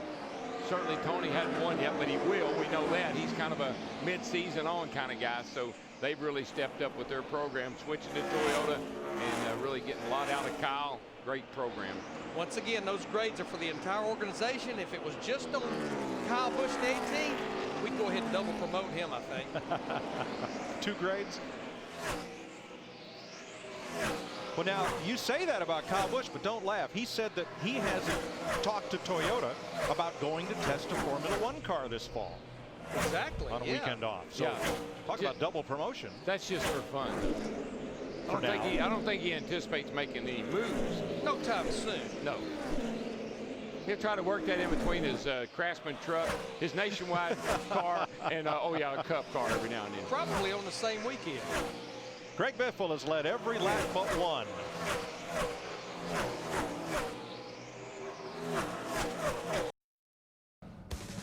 NASCAR Sprint Cup Racing on Fox is sponsored by the new AT&T Your World Delivered. By the Ford F-150, built Ford tough. By E-Trade. And by Napa Auto Parts. Napa, get the good stuff. Just past the quarter pole, 400-mile race is over, and Greg Biffle, the pole sitter, has led most of the way. Carl Edwards running second. There were 10 cars involved back on lap 19 involved in a wreck. Half of the top 12 in points were involved coming in. including Dale Earnhardt Jr., who third in points coming in, has been able to return in this race. Denny Hamlin done for the day, came in fourth in points, part of Gibbs Racing. Clint Boyer, who came in fifth, involved in that 10-car wreck, ignited by Elliott Sadler. Kevin Harvick, seventh in points, back out there racing. Tony Stewart came in eighth in points at the moment, still out of the race. And Casey Kane, who came in 12th, is back on the track, trying to finish up here in Dover. But the question for Roush Fenway, the top two cars, Jeff Hammond right now, and they haven't had a victory since April in Texas. Can they seal the deal here? Well, right now they've definitely got the odds. When you take a look right through what Greg Biffle's been able to do so far here at Dover, but being followed very closely by Carl Edwards, his teammate. But more importantly, Matt Kenseth's in that 17 car. He is just basically, I think, running the kind of race that he wants to. But you got Jamie McMurray in the 26 car. You got 4 cars in the top 5, guys. And I mean, when you're doing that, the odds are kind of looking in your favor that you're going to be able to pull off a win today. Thanks, Jeff. Greg Biffle now has a 0.7 of a second lead, but all the Roushketeers have pretty much come to the front. David Reagan toiling back at 15th, but otherwise the Roush cars are right there. Yeah, and he's getting ready to put a lap on the 28th place car, Paul Menard. So he's starting to pick up the rear of the field now, Biffle is, and walk through the back of the field, putting a lot of guys a lap down here, Larry. You just saw Jack Roush there. I wonder if Roush Fenway Racing looking at David Reagan, his 5th car. David back in 15th position, about a half a lap down. But right now, the other Roush Fenway cars, those 4 cars, all in the top 5. Matt Kenseth underneath Kevin Harvick. When's the last time you saw a car like Harvick's at one of these races? Well, you know what, though? He gained 3 spots right away, Mike. When he went back out, he got past 2 or 3 cars that were down there with him. And as Larry pointed out, he's trying to extend that streak that you see on the screen of running at the finish. But he has nothing to bump with. That's all radiator out front there. That thing looks like it's been raced at Bowman Gray on Saturday night. Look at that baby. He'll break a record in 2 races. Oh, by the way, his own record. And I need to make a correction. We said 165 races since he fell out because of an accident. It's actually been 96 races, not 165. Well, it's still big. Yes, it is. Jeff Burton, Harvick's teammate, just passed the defending champion of this race, Martin Truex Jr., to move up into the 11th place. Yeah, but this time last year in this race, that 1 car already assumed the lead and never let go of it. Today, car's not bad, but they need to do some tuning on it.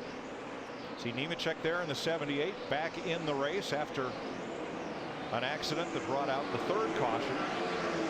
Chevy drivers to watch include Jeff Burton in 11th. Teammates Jimmy Johnson and Jeff Gordon currently 6th and 7th.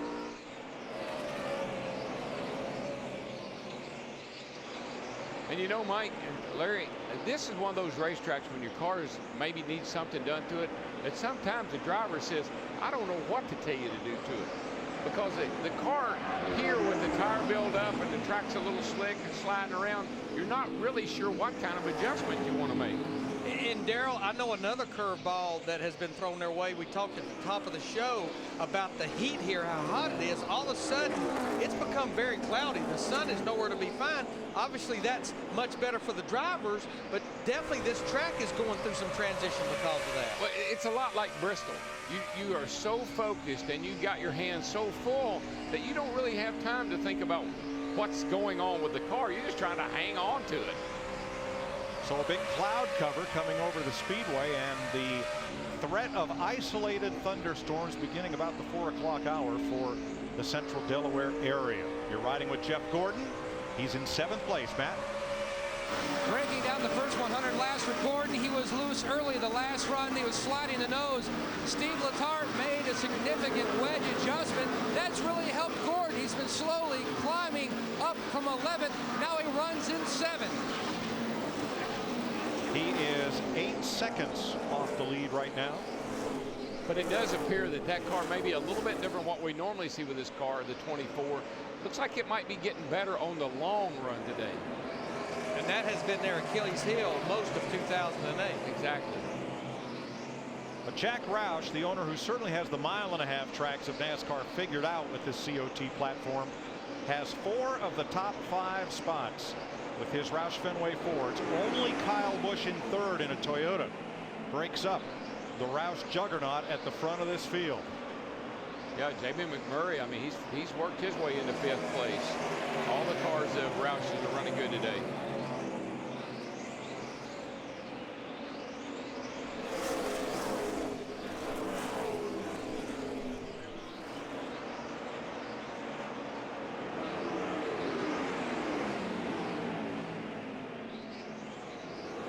You know, Larry, another car that's basically a support car supported by Roush Fenway is a 28 car. We continue to talk about week in and week out how well Todd Parrott and Travis Quapple, they get this car running really good every week. He's sitting there running 14th right now, and that car is looking pretty racy today. And I don't think we can stress enough, we were talking about this in the practice shows yesterday. They come in here, they qualify in the 12th position. Both of the practices yesterday, they were in the top 15.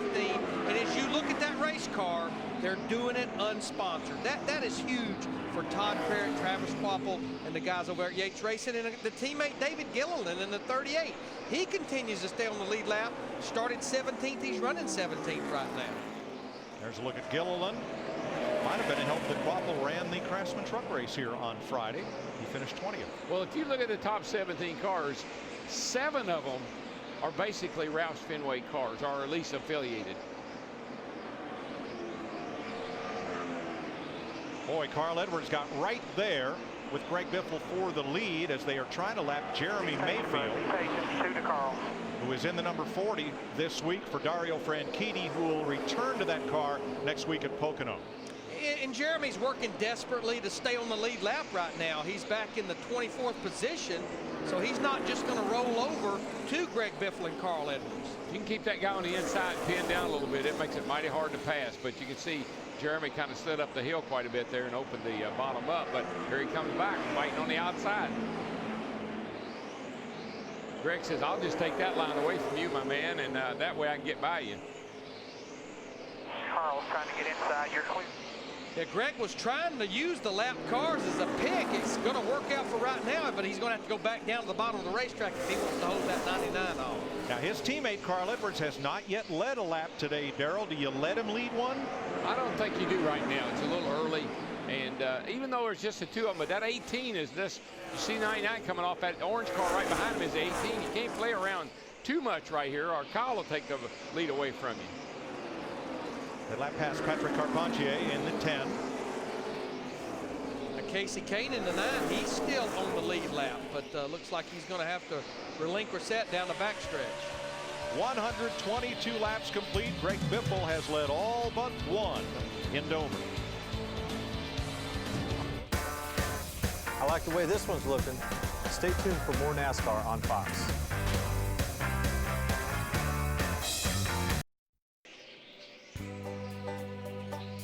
This is the final day for NASCAR on Fox in 2008, but you can still get all the digger gear you'd like. Shirts, mugs, dynamite, and stuffed animals at foxsports.com or dwstore.com. Available now. Operators are standing. That's where I'll be working for the next few months, dwstore.com. I'll come over, pack a few boxes for you. We'll be doing a little shipping. Here comes smoke. Tony Stewart back out, and boy, that car doesn't look like it was in the pileup. It was in. Oh, yeah, it does. Never mind. Tony's right at 113, 114 laps down right now. He'll be counting on attrition. This is like a driver's worst nightmare. Yep. Wreck the car early, hang around. They finally get it fixed. You got to go out there and ride around. And try to stay out of the way. And this is a hard place to stay out of the way. The plane can't leave for Eldora fast enough, can it? Nope. Get that water truck filled up, boys. I'll be there Wednesday morning. Greg Biffle and Carl Edwards haven't really battled for the lead, Daryl, but Carl has made no mistake of letting Greg Biffle know he is there and he will take the lead if given the opportunity or the permission. Well, I don't know if it's that so much as it the fact that Kyle is right there just lurking behind them. There he is. When they race each other, he really closes in. So I think they're just kind of protecting first place right now. You know, you see that yellow car right behind Kyle Busch, Sam Hornish in the 77. He just went a lap down, and I think a lot of that was because of that mistake of speeding on pit road, having to go to the tail end of the longest line, We've been under green ever since that, and now Sam is a lap down. And in 22nd spot, I mean, he's a lap down, and he did have to start at the back of the field, and we've already noted that you can lap these cats getting around here pretty fast. In Sam's race is to finish in front of the 55 car or the 66 car. That way he can go to Pocono locked in the top 35 and owner points, not have to worry about qualifying. Now, with no disrespect, we're going to show you a bad day gone worse. Worser. Here's Kevin Harvick riding around. He's kind of a moving chicane in that he can't get up to speed. He has a lot of crash damage. Came into the pits a little bit ago. Watch the man working on the right front. Needs to go get a tool. Needs some help. Down comes the jack. He's going to look around and tell Nick Terry, look, jack it back up. My foot's here. I can't go anywhere. Dude. The jack man, I think he's playing with it. There we go. Now it's okay. He never lost his composure. He was just looking for a pair of tin snips. He'll get him later. Instead of getting a flat foot. And I know there's no such worser. I was just kidding. And Harvick's back out there, trying to keep that running at finish streak intact. I said that because I can hear my wife now. Oh my gosh. We've been under green since about lap 78, the third caution. We're getting within about 15 laps of what will be green flag pit stops, and I can't stress enough, they talked about it in the pre-race, we talked about it. This is one of the most treacherous pit roads to get home to under green. It's one of those places you're a whole lot better off to come in too slow than you are to push it. Because if you look at the entrance when we get around to pit stops, one mistake and you're in big trouble down there. You know, we talked about Tony Stewart that just went out on the racetrack about 113 laps down. We know he has fairly fresh tires, obviously, but his lap times are actually pretty good. That leaves only 2 cars in the garage from the lap 26 or lap 19 crash. Elliott Sadler and Denny Hamlin done for the day. Greg Biffle and Carl Edwards holding the field at bay. Pit stops coming up soon.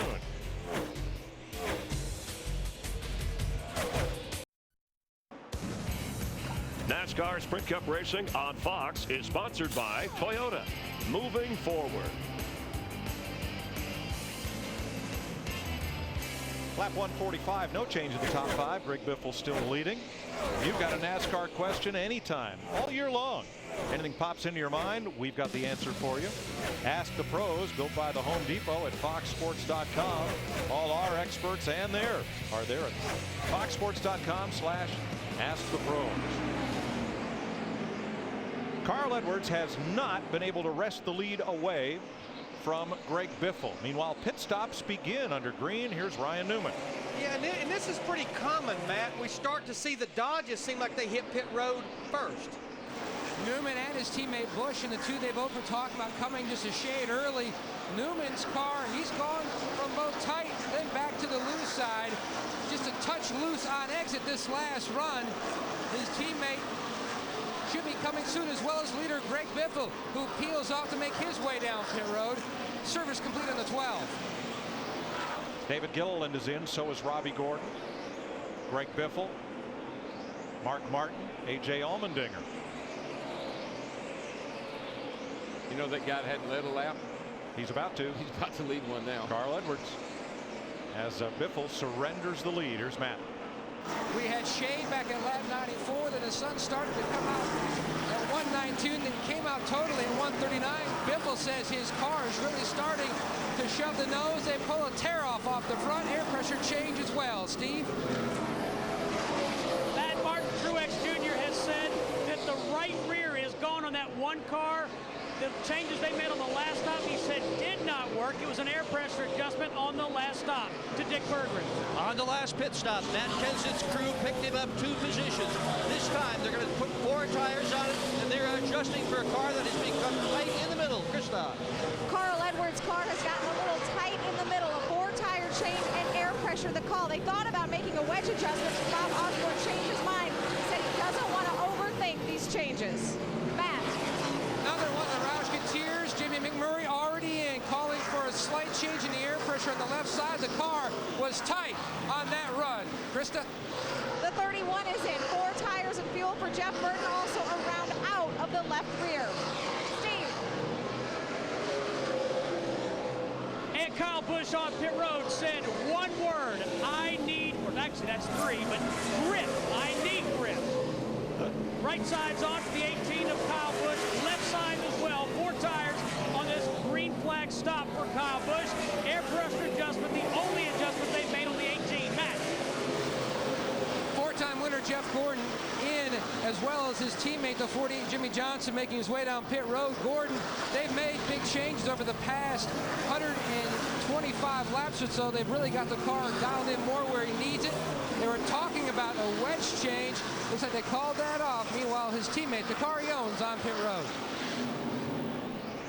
Johnson surrenders the lead to make his stop as we cycle through green flag pit stops. Everybody 4 Goodyear tires, 2 cans of Sunoco race fuel, and this should pretty well cycle us through. Travis Kvapil may rise to the board unless he comes to pit road.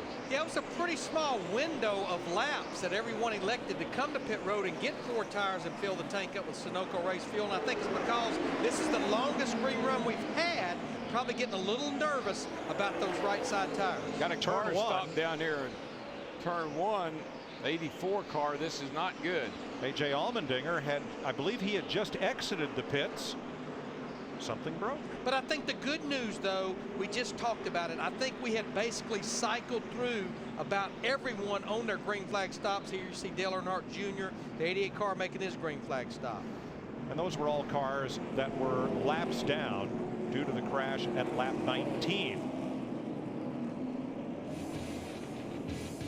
Find out what happened to Allmendinger when we come back to the Best Buy 400, benefiting student clubs for Autism Speaks.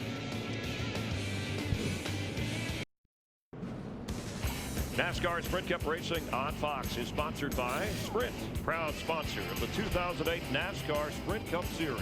Speed, beautiful.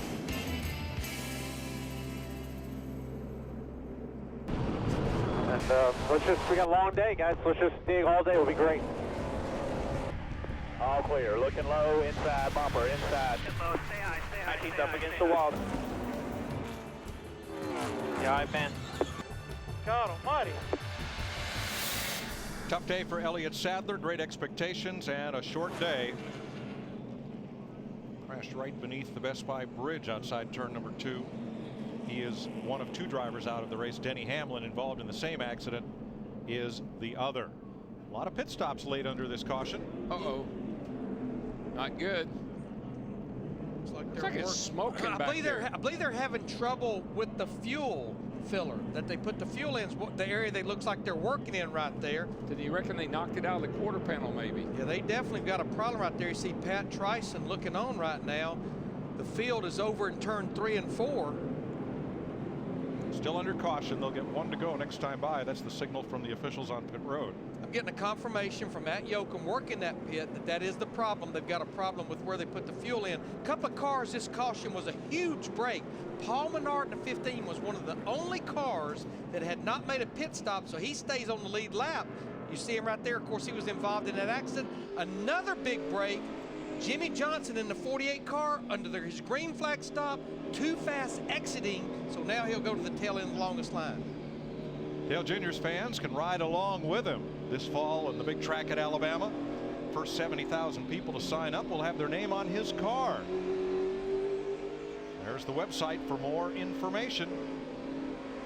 And all fans who sign up will have their names featured somewhere at the track. That just shows you how, I mean, 70,000 people, Mike. Go, It just shows you how popular the dude is. is. At Talladega, that should be a big deal. I want to explain why that caution was a good thing. Because had we not had the caution with exiting and speeding under exiting, it would have been a pass-through under green. Probably put him 1 to 2 laps down. Huge break for that 48 car. Good point.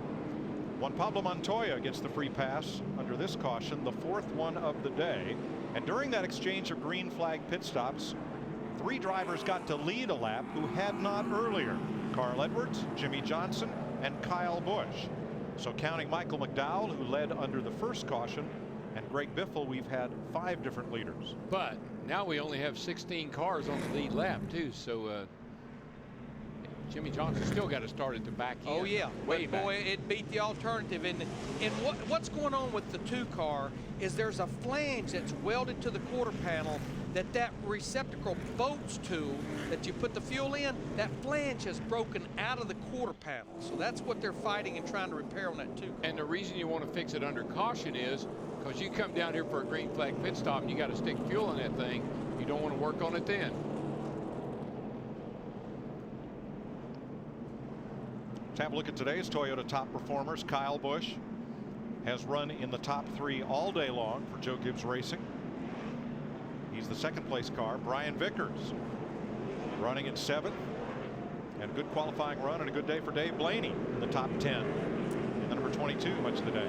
Ever since that race team, the 22, missed the race at Talladega, they have been on the mark. They have been solid since that day. Tommy Baldwin says they've really just focused on this 22 car, and that's helped a lot too. Ready for the restart. Greg Biffle will bring them down to complete 159 of 400 laps. Green flag.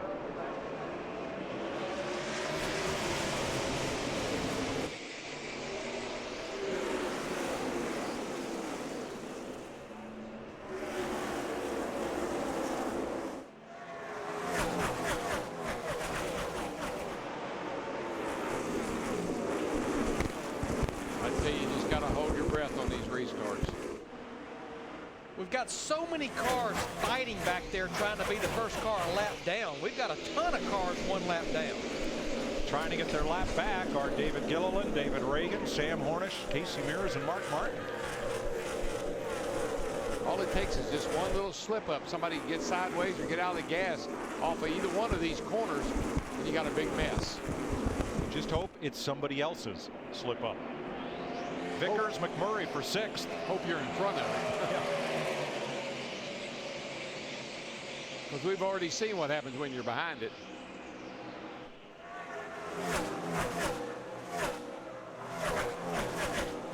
Jeff Gordon back up into the top 5. He just cleared the Latin car of Reed Sorensen. No pressure, bud. Just hit your mark. And you know, Mike, I noticed on that 24 car, he was good on the long run. And this car looks good. It looks better than I think I've seen it look in the race probably for the last several weeks. You know, we were just riding with Clint Boyer in the 07 car. Remember, he came in here 5th in the Sprint Cup Series points. Didn't have that good of a qualifying run, as we're going to see Carl Edwards take the 2nd position away from Kyle Busch in the 18. But Clint Boyer, he started back in the 26th position. He was involved in that accident. You can see the repair on the left rear quarter panel. He has now worked his way almost inside the top 10, back in 11th position. Good recovery for this team. Dick Berggren. And Clint Boyer has fought through some issues today, Mike Joy. Early on in this race, he virtually lost his brakes. On a pit stop, they pulled tape off the ducts that lead to the brakes, and that certainly has helped him a great deal. Thanks, Dick. Jimmy Johnson trying to overcome that penalty that had him restart at the back of the pack, and he's had to work hard getting through race traffic here. He's doing it, though, man. He is slicing and dicing. 48 pulls up on Kurt Busch, and a big pack of traffic just in front of them with Truex battling Montoya and Robbie Gordon. Montoya, those are all lead lap cars. Montoya just had to get out of the throttle a bit and backed everybody up a tad.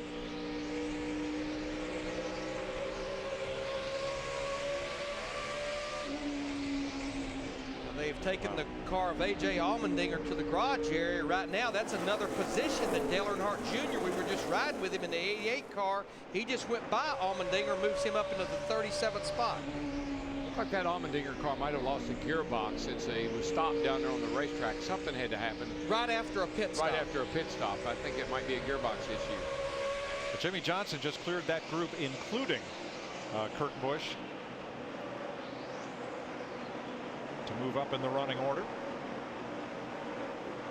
Greg Biffle continues to hold back this field. We met with him yesterday, spent some time with Greg. He went down a list of things that have kept him from winning races this year you just wouldn't believe. We were 4 wide down in turn 3 and 4 for a minute. Man, and Carpentier holds onto that car after being way up in the loose stuff 4 wide. Oh, he's got a left rear flat. Get to the bottom now. Get to the bottom. That may have happened with all this contact. Watch his 40 car just absolutely ride him up the hill. Jeremy Mayfield in the 40. I think that's what cut his tire. Pat's got a flat tire, left rear. This will be what Michael Waltrip, the 55 car, saw with this. That right there is what cut the tire down. Exactly. Got 5 here. You're clear on. 40 car went in there, just used him for a banking board. 8 tires corner better than 4. They do. Sometimes. You can see the left rear flat right there, Dick. And it's very definitely flat, Larry. You see that Quadjay has a good run going. This guy has done a terrific job for coming into this series, essentially ice cold with these kinds of cars. He qualifies week after week after week. On the right of your screen, the race for 8th, Ryan Newman gives way to Jeff Burton. The 84 car, I'm getting a report, fuel pressure problems. Oh. Couldn't pick up the fuel. And we have a new leader. This, the first green flag pass on the racetrack today. 2 Roush Fenway teammates, Carl Edwards taking the lead from Greg Biffle. I think Carl's been sitting there. I think Carl's been sitting there kind of just biding his time. Carl's been a little bit better than Greg, but he hadn't really forced it. Matt, anything wrong with Biffle? A lap ago, Mikey came on the radio and said, oh man, and then the radio was silent. Now he just says he's got fuel pressure. Now he says he's got no voltage. Right now, concern definitely here in the 16 pit. 3rd straight week they have had a dominant car where something may take them out of a chance for victory. I just wondered, you know, you just got to sit and wonder, just like I'm sure he does, what's going to happen to this thing today. Yeah. He has had some of the most bizarre things happen to his race car. Loose wheels, the fuel, the float in the carburetor fell off. The loose wheel problem was traced to a change in the wheel lug studs, and the new ones, it seems they stretched. Yeah. And the lugs loosened as a result. Good grief. They seem like they have their arms around that, as we see Jimmy Johnson in the 48 car. He goes by Montoya in the 42. That's for 14th spot. But going back to the voltage, remember last week at Lowe's, we had the problem with the 18 car of Kyle Busch. We had a problem with Martin Truex Jr. in the 1. It was not a battery problem. It was actually not an alternator problem. On the 18 car, the post broke off the alternator. On the 1 car, just simply a wire broke in 2. I talked to Chad Knaus, Jimmy Johnson's crew chief, and he said, Larry, we're getting so much vibration with this car right now, it seems like, that it's causing problems like that post breaking off the alternator. Have you ever noticed, though, when a guy gets been leading the race a little bit and he gets passed, all of a sudden he's got a lot of problems? Sometimes. What about it, Matt? What are they saying down there? DW, Greg Irwin, his crew chief, is going down a list of things to tell Biffle to turn off inside the race car to try to save what they can with the battery. The only thing that Irwin has told him not to turn off is 1 bead blower on the right front.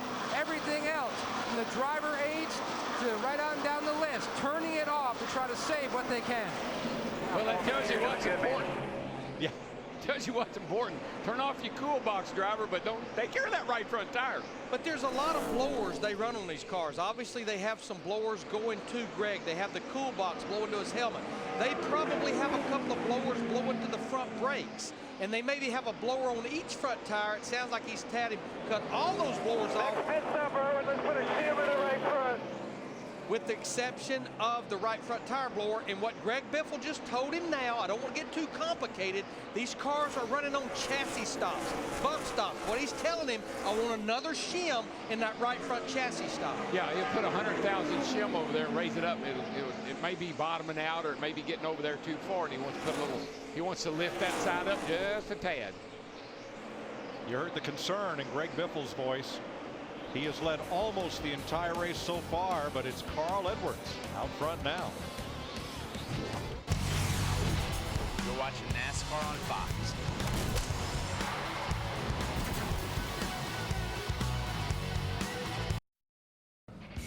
NASCAR Sprint Cup Racing on Fox is sponsored by Amp Energy. For energy, focus, and control, amp yourself.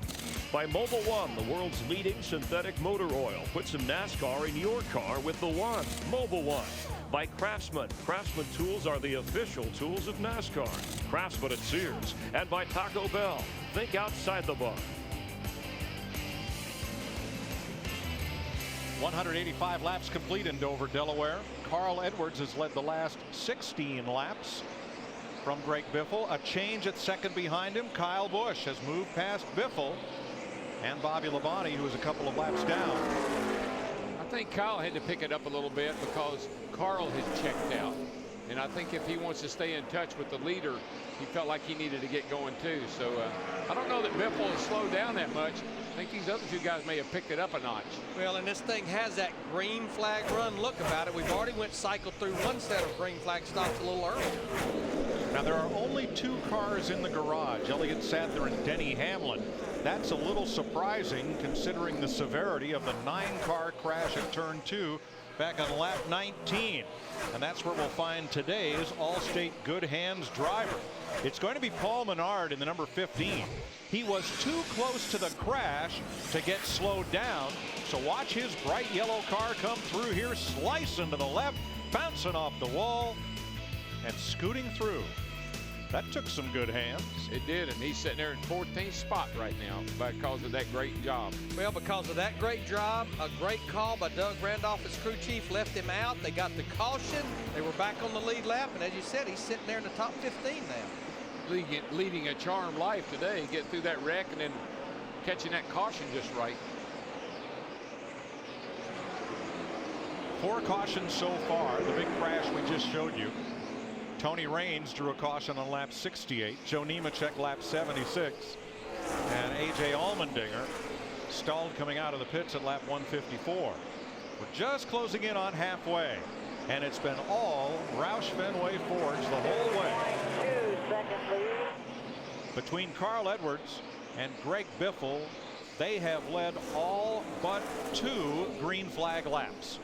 And most of those others were through that cycle of green flag pit stops. And you talked about A.J. Allmendinger. Daryl mentioned fuel pressure issues. He's back out on the racetrack. Krista. You've heard the voice of Bob Osborne, Carl Edwards' crew chief, giving him his lap times. Talking with Bob this morning, he talked about the chemistry with this race team.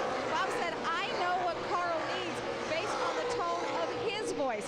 Earlier, they did have some talk about pit stops. Their pit stops have been a little off today. Bob said, don't worry, Carl. It's a lot of racing. You're going to be just fine. And you know what? I think when you look at what happened here when Bob was taken away from Carl and Robbie Reiser stepped in for a little while and helped run that team. Now that Bob is back, Carl's running like he should. And guess who's running better, too? The 17 car. I think Robbie has got a little magic with Matt Kenseth like Bob has with Carl. You know, the biggest thing I think that Robbie Reiser brings to the Roush Fenway organization is when there's a problem, he addresses it. He doesn't just kind of walk across it. The lug stud issue that this team was fighting at Darlington. All 5 race teams had problems at Darlington. Robbie Reiser went in there full blown and said, look, guys, we have got to address this. And I think that's one of the things of many that Robbie Reiser has brought to the organization is by not being a specific crew chief for one team. When things happen consistently, Larry, something keeps happening over and over again. There's a reason. It's not bad luck. It's not bad preparation. There's a reason. Exactly. It's not just because. Right now, Roush Fenway has 4 cars in the top 7, including this one, the 17 of Matt Kenseth in 4th place, Dick.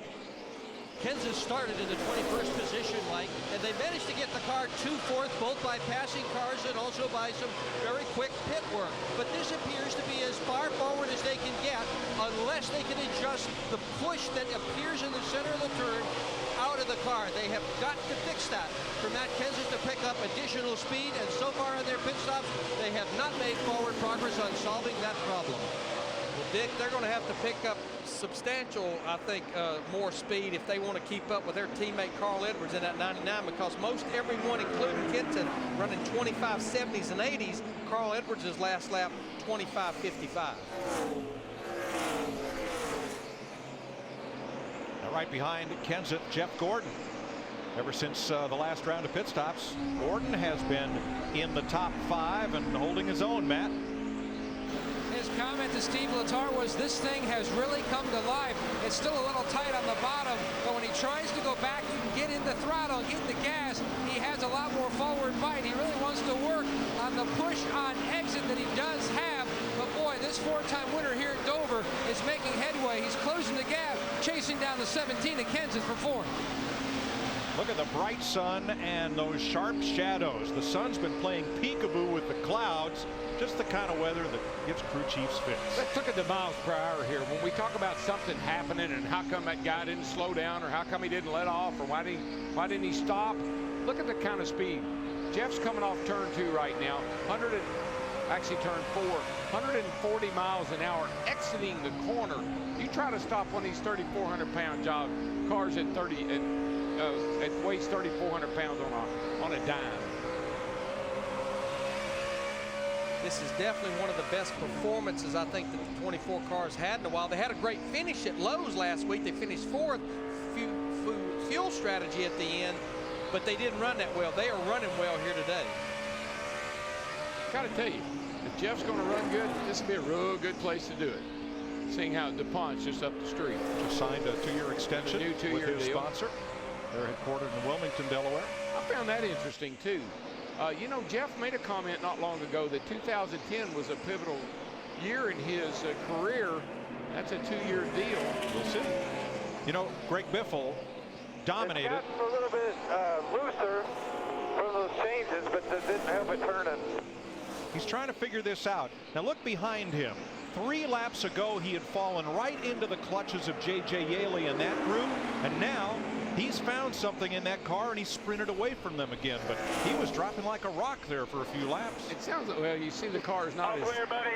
Let me know for sure if you think it's on the splitter. Think about that. That's going to be a while. That's going to cost us a little bit of time in the pits. All right, remember, a few laps ago, Greg Biffle asked for a little more shim in the right front chassis stop. What Greg Irwin is asking him now, do you feel like the splitter is hitting the racetrack, which may be why Greg is asking for that? And Greg Irwin's saying, look, track position looks so important. Do we want to give up that much time on a pit stop? Maybe even that rubber out of the left rear. He wants to do something that would be easy. Pulling that rubber out of the left rear would be a whole lot easier, would take some load off that right front. Where they're going to put that shim, I think, is in the shock. They run these Packers in the shock. I don't know, Hammond. What do you think? Well, DW, this is what we're talking about. Here is the Packer that you're referring to. A lot of times the shock comes down, and these guys basically run on this yellow piece of rubber. This is shock Packer. This is what the car is actually riding on. And what he's talking about is possibly taking a shim like this, putting it in here. Daryl, you said about 100 thousandths. It could be anything as far as 125 thousandths or more. But they're going to try to do is just basically pick this shock up, make it raise the race car up off the racetrack. Again, that may change also the way the car feels as far as the rate of this Packer, but all of this is designed to keep that car from hitting the splitter and maybe make it a little bit tighter. That's what they're working on, but as you talked about, they'll lose a lot of valuable time working in this area. But that's just how temperamental this car is. We're talking about 100 thousandths. Wow, a tenth of an inch. A tenth of an inch. And that can make this car go from really good to really bad. Travis Kvapil in 11th, trying to work his way through. Teammate with David Gilliland running nose to tail. We are just past halfway in Dover.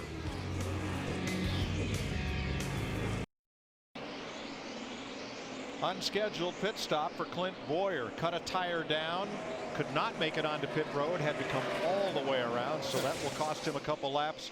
He'd done such a great job of staying on the lead lap in the crash at lap 19, but missed the pit entrance there. Yeah, I saw him slow down getting into 3. He was still going pretty fast, and he just couldn't get it on pit road. Now, the one saving grace, of course, he did lose a lot of time because of missing pit road, but we're within about 12 to 15 laps of what will be green flag stops. Clint Boyer, the 07, they needed to cycle all the way through, and they'll still be in good shape. So that will leave 15 cars on the lead lap for the moment. Dale Jr.'s National Guard car is a sponsor of the FLW Tour. You can now play fantasy fishing. Guaranteed $1 million to the winner. It's free to enter at fantasyfishing.com.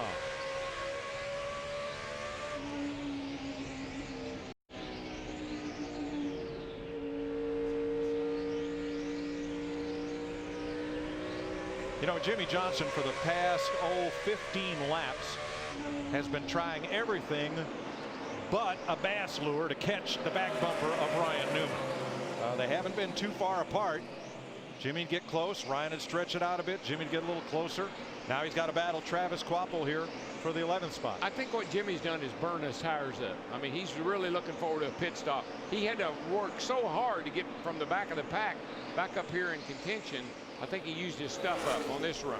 And the reason he was put at the back of the pack, he had been running in the top 5 to 8, but on the last green flag stop, he was too fast leaving pit road. But the fortunate thing, they got a caution. The penalty was tailing the longest line. He just can't get his way back up there, it seems like. Well, Carl Edwards has had a hard time getting past Juan Montoya, who was battling Paul Menard there at the tail end of the lead lap, trying to keep from going a lap down. And that allows Kyle Busch to get a little closer to the leader, Steve. Mike all race, he's been fighting no grip, no forward fight. A few laps ago, he just said too tight. Now he has to work his way past Montoya as Edwards clears. No, there's something wrong with Carl's car. Carl is slowing down. Maybe it's time for a pit stop, but it looks like he slowed all of a sudden. Nothing on the team radio, we're told. Boy, it sure looked like something was wrong. Oh, you come off a 2 over there with very little speed. 63 laps on tires. His lap time still look good. Still good. Him and Greg Biffle are about the 2 fastest cars out there. Well, Matt Kenseth is actually the fastest car. Matt's the only car really running in the 25-second bracket right now. The 07's problems continue as he'll be back on pit road. I think what I saw off of that 99, Larry, I think he pedaled it off the corner where it maybe got a little loose. And you know, we've been talking about both of these cars throughout the day. Jeff Gordon in the 25-4 car, he qualified 7th. He's sitting there running in the 5th. But when I look back at that car behind him, Brian Vickers, what a great weekend so far for Brian Vickers. He qualified 6th, he's running 6th. Had a car that looked like was going to contend for the win. Last week at Lowe's, Mike, you were talking about lug nut problems. Remember, about halfway through the race, the left rear tire came off that car after a pit stop, hit the wall, ended his day. This team, Kevin Hamlin, I'm telling you, this could be one of the teams that's the closest to getting to victory lane for the first time this year.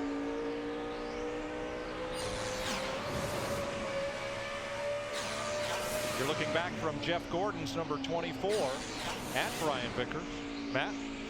He was almost a second from overtaking 4th place Matt Kenseth. Now Gordon says they have killed the car on this run. It is just absolutely plowing. They're around 15 laps of their next scheduled stop. And looking back to that 83 Larry Mack, Brian Vickers, he says his car's still on the tight side. They're going to try to tweak it with an air pressure change on their next stop. Well, I think these guys are going to have to get pretty aggressive with this next change because, one, it's cooling down, it's cloudy, and the racetrack is, you can see how black it's turning. A lot of rubber down on this racetrack. I think on these next pit stops, they're going to have to get pretty aggressive with their changes. You look at Ryan Newman, the 12, he'll be our indication, I think, of green flag stops. Remember, he was one of the first ones to come to pit road a while ago.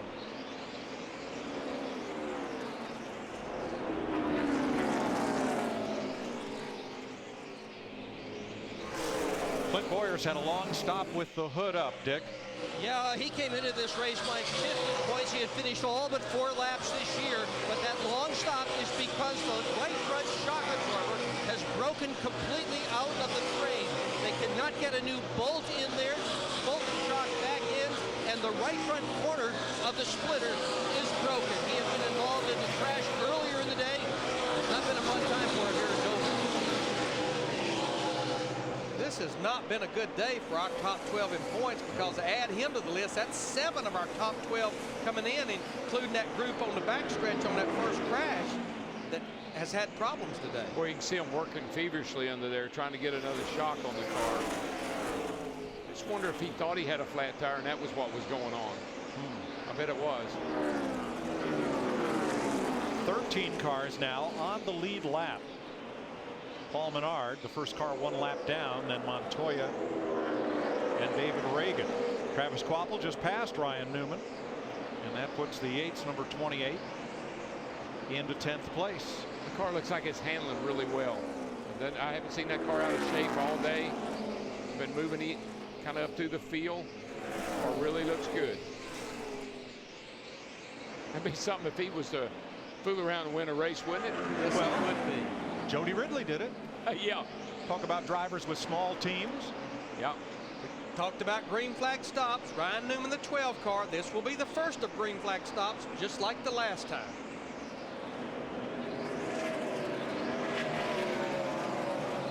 It's one thing as we watch Carl going down into turn 1, I've noticed about Carl.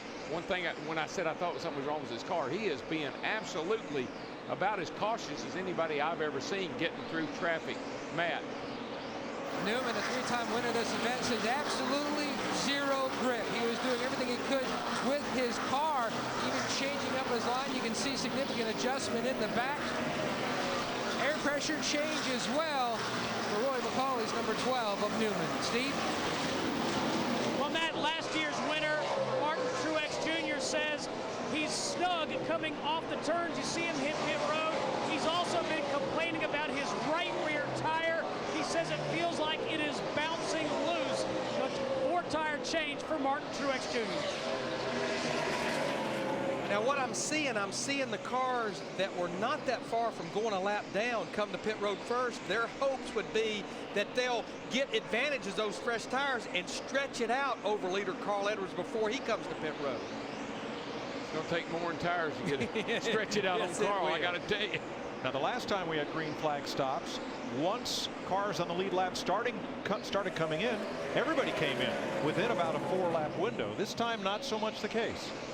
Here comes Brian Vickers in that 83 car. He's going to relinquish the 5th place and come to pit road for 4 tires and Sunoco race fuel. It's kind of funny. The longer we go into the race, the more aggressive they get getting on pit road. Early on, everybody was getting off early and slowing down. Now they're kind of getting down there and locking them up and getting sideways. 231 laps complete. Edwards 1 second ahead of Kyle Busch. Vickers is in. Matt? The sun definitely going behind the clouds. Vickers says his car just a little bit tight and a little bit loose, calling for a possible small chassis adjustment. You see the change made on both sides across the back of the 83 as they continue to inch ever closer to having one of those breakthrough days with this 83 team. Krista. Here comes the race leader. This is an important stop. We talked about how the pit stops for the 99 have been off. This is crucial. They're going to make a track bar adjustment. Carl's car is tight in the center. They're going to loosen it up by raising that track bar. Also 4 tires for 99. Matt. His teammate, the 26, Jamie McMurray in, going to work on the right side, the 40 in as well. But Jamie says the car, no big change on this stop. They are inching where they need to get this car feel-wise for McMurray. Meanwhile, the left side of your screen, stop going on the 48 of Johnson. He's away. What did we say one of our keys? Be cautious about pit road. We just get the report that Brian Vickers in the 83 car, too fast exiting. It'll be a pass-through penalty. That will take him out of the equation, at least for now. He's only 4 pits from the end of pit road, but was too fast on exit. I think it's really all you got down there to know where the line ends is the orange cone, Matt. Greg Biffle's in. The wedge adjustments in the back window. They're going to make a track bar change on this stop. Biffle still trying to get the car to be a little more on the free side to Steve on the 18. Matt, Kyle Busch says he's just too tight. They've just made a chassis adjustment, 3/4 of a turn out of the left rear. They've also made air pressure adjustments. Dick. Matt Kenseth in the pits as well. He has been running in the 4th position virtually that entire run. They are still trying to get the tight position out of that car that he experiences in the middle of the corner. Matt.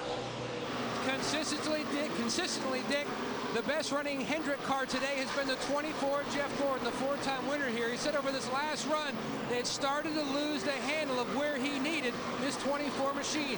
Had started plowing. They just would not turn through the center of the corner. Steve Letarte looking at a number of different ideas, telling him also, though, to be very careful on exit. They have started to bust a number of people as far as speeding. Don't beat yourself today. They're having a very solid run. A little clean of the grill, and he's away. Krista. A long day for Mark Martin is getting even longer. A left rear flat tire. They're coming in right now to make left side tire change. Mark has been 1 lap down. He said, let's not bring this car back to a racetrack anytime soon. Now, Paul Menard is the leader, but he will give up the lead to come to pit road. So since his pit stall is before the start-finish line, he will not officially lead a lap. Carl Edwards will go back in front. And you know, back to Brian Vickers on speeding, as you saw in the race analysis, the pit road speed is 35 miles per hour. The only reading that the driver has is a tack reading that he set under the pace laps. NASCAR gives these guys a 5 miles per hour buffer on top of that, so that means he was more than 5 miles per hour faster than 35 miles per hour in the 83 But Larry, when I look down at the end of pit road, in my mind, it's not that well defined. Look, here's a line, and there's the outline right there. And look how far out here, and all you got to go by is that cone right there. You come in, and here's the end of pit road. Most of the time, a driver gets the end of pit road, he says, I'm out of the pits, I can go now. Yep.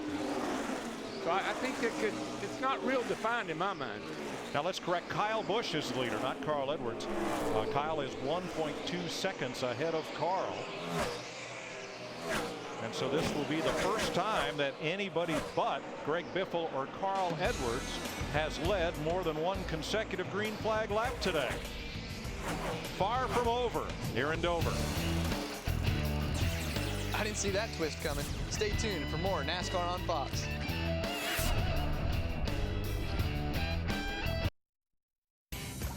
NASCAR Sprint Cup Racing on Fox is sponsored by the Chevy Memorial Day Sale.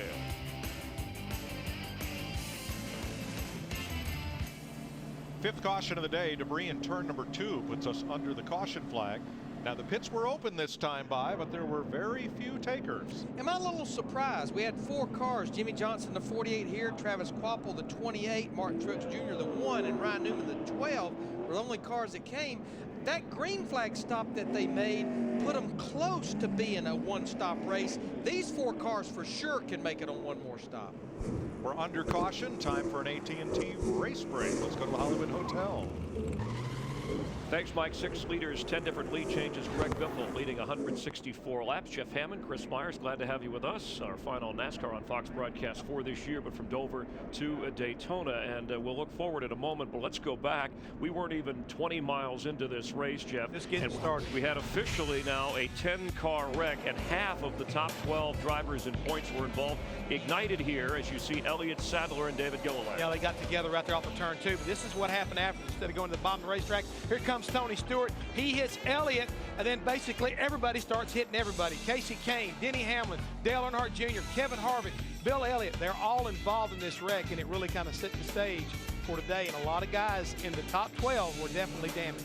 Sadler and Hamlin, the only ones who have not returned. And now that we're more than halfway officially in this race at Dover, how does it shake up the points? We had some guys moving up, moving back. Tony Stewart slipped back to 11th, losing 3 spots, but also some people gaining, guys like Greg Biffle. Well, the thing is right now, Greg Biffle comes in here. He was 11th as far as that, you might say, the lineup cutoff is concerned. He's been able to move forward all the way up to the 5th position. Now, he's not really gained a lot as far as Kyle Busch is concerned, but the big thing is he is been able to put a lot of points between he and the guy in 12th position. That's what's important, along with his teammate Matt Kenseth. We've been talking about, can he rally? Can he make a charge here to get back in time for the chase? Well, a day like today, he's been able to basically cut that deficit in half between he and the guy in 12th position, and that's what's important, Chris. Kenseth running 4th. He came in 16th in points. Remember, in 2005, he was 23rd after a dozen races. He made the chase that year, putting on the charge now. Want to get an exclusive look inside the world of Richard Childress Racing?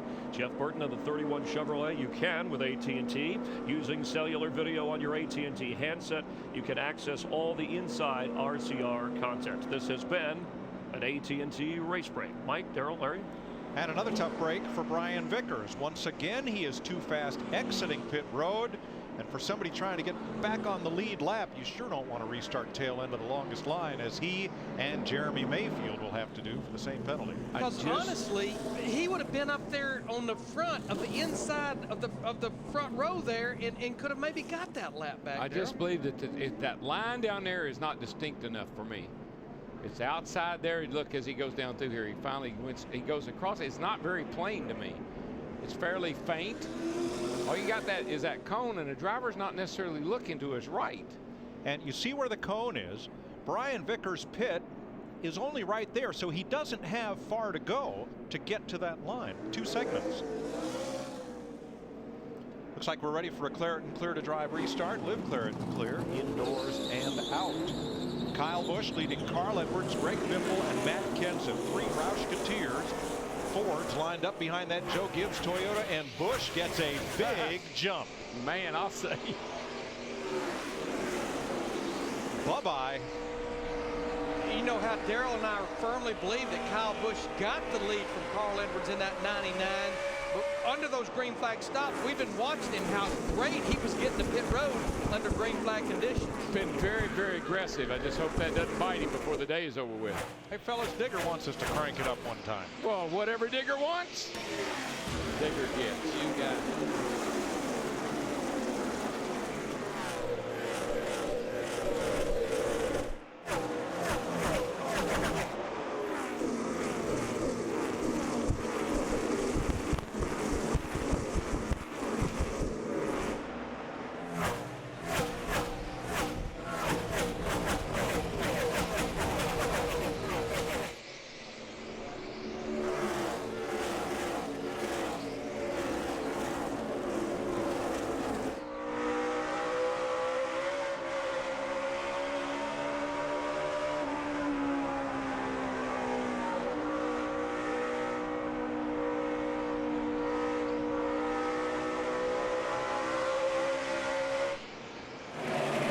You can just hear, Larry, Mike, how you have to play with the throttle. You don't just mat the thing in. When you do, listen to the wheel spin you get sometimes.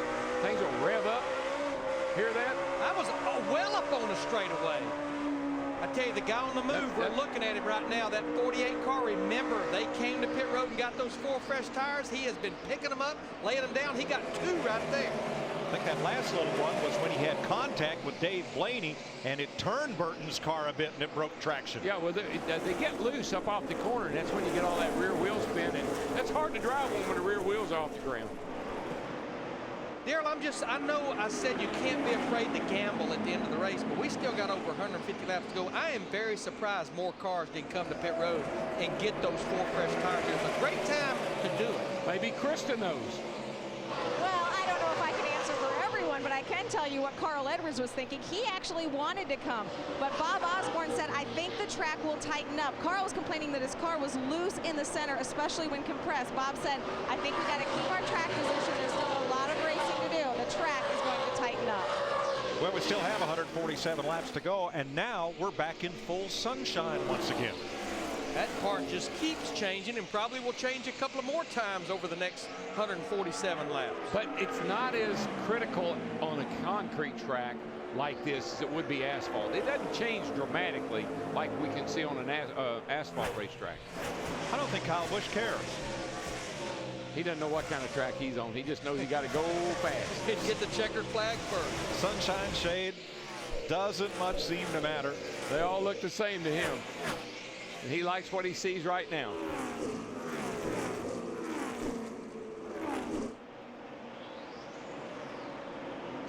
You know, we were talking about him testing a Formula One car. I don't know if we mentioned. Big weekend for him next weekend. He's going to do triple duty. Oh, by the way, at 3 different racetracks. Truck Series at Texas on Friday night, Nashville on Saturday night in the Nationwide Series, and Pocono on Sunday. And he'll be back and forth from Pocono every day. This pack we just saw is interesting because Paul Menard in the 15 is trying so hard to stay in the free pass position. Here comes Casey Mears, who's 2 down. There's only 3 cars 1 lap down. Menard, David Reagan, and Ryan Vickers. So Menard's been racing really hard, racing everybody hard on the lead lap, trying to make sure that he stays in position to get the free pass, get back on the lead lap. He's mindful of the fact that his teammate got his first ever Cup win right here last year, and he'd love to have that chance. And back to Kyle, you know, if he wants to run a lot of races, that's okay with me, as long as they're companion. I don't like all that moving around across country, flying here, flying there. Man, focus on the Cup. That's what's important. Especially when you're the points leader. Yeah, I mean, he's obviously got a great shot at winning this thing this year.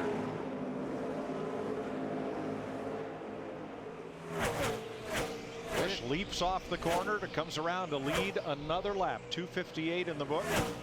1:42 to go. Let's go back and have a look at the 10th place car. That's Dave Blaney for Bill Davis Racing. That yellow number 22. Let's get down to his pit, Steve. Well, Mike, Dave Blaney has 13 starts here at Dover. He's never finished in the top 10, but give them a lot of credit. They've been in or around the top 10 all day. Blaney, one of the guys to stop on lap 236. Right now, he says his car is loose, but he said it feels pretty. Well, and again, we're hearing a lot of these guys complain about their cars pushing and not turning.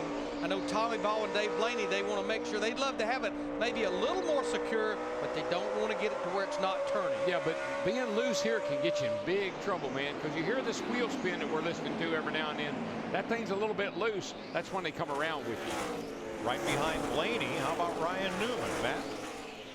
Having a stout run. Newman currently in the 11th position. Now he made a return visit to pit road.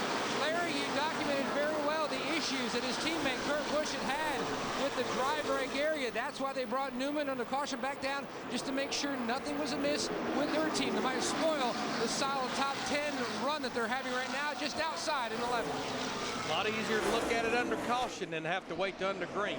And Larry, I've never spun out with my front wheel spinning, I can tell you. But I have spun out with my back one spinning. Look at this battle. Jamie McMurray, 26, trying to hold off the one of Truex. That's for 7th. And Jeff Burton, the 31, is part of that. That 15 car has really bottled them up right there. They have been, everybody's trying every way they can to get around him. He's running decent, just good enough to hold you up. But going back to Martin Truex Jr. in that one car right there, that's another one of the teams that elected to come to pit road and not only get 4 tires, but I watched them, Mike. They got very aggressive with a change under the left rear. I get the feeling that maybe they moved the track bar or Panhard bar on the left rear, which you can't do through adjusting through the rear window. You have to physically change it under the left rear. Meanwhile, Kyle Busch leads Carl Edwards by 1.2 seconds. Greg Biffle is now teamed up with Edwards. He's right there. He's caught back up with Carl. I think maybe if they were able to fix that chassis problem that Greg was having, that may get him back in the ball game. Matt, any further word from Biffle? The only comment that he's really made, Mike, is the fact that right before the cautions and we are crashing loose, but now it's settled down a little bit. And the spotter, Joel Emmons, says, by the way, just to let you know, the same problem that you have, our teammate, the 99, is having it as well. And he says, what do you mean, no battery, no alternator, or he's loose? Oh, no, he's just loose.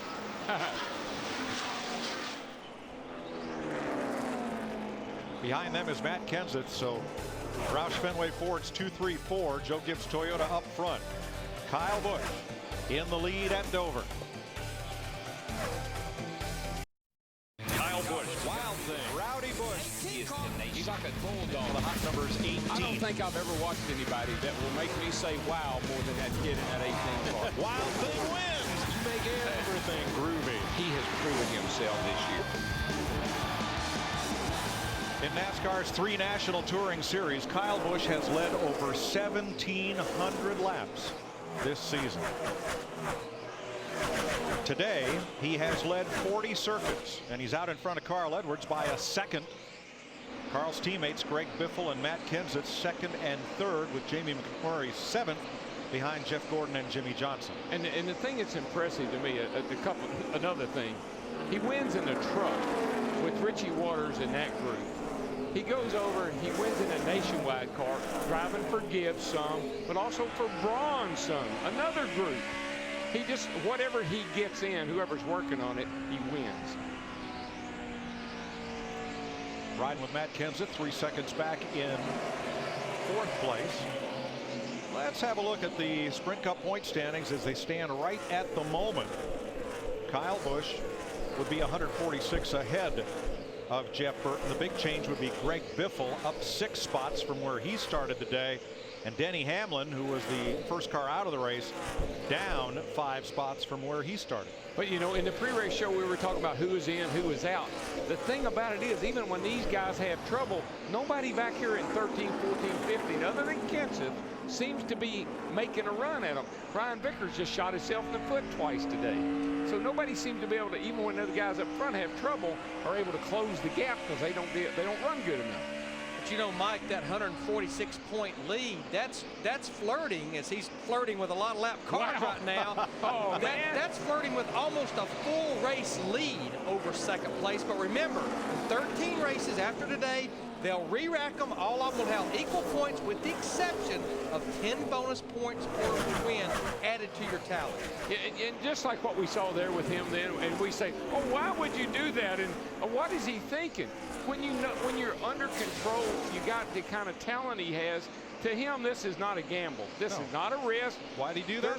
Because he can. There's a hole there. It's kind of like when you watch Tiger Woods hit a golf shot. How does he do that? Well, he doesn't do it with two guys running 170 miles an hour either side of him. But he does it well. Yeah, he has a lot of time to think about it when he hits the golf ball. Now here's what happened to Kyle this weekend. In the Craftsman Truck Series race, he started third, led 96 laps, ran away from the field, had transmission trouble, came back, finished 27th. And Saturday, started third, led 68 laps in the nationwide race, ran into trouble, finished 28th. Okay, well, since you don't think Tiger Woods is such a good example, how about Big Brown? Well, how about that? Okay. Yeah, Big Brown is just in a class of his own. Yes, sir. But yeah, Daryl, I mean, looking at Kyle Busch, we talk about the 3 series. Coming into this weekend, he has won 9 races in all 3 series, and before the weekend, led almost 1,500 laps between the 3 series. Now it's well over that.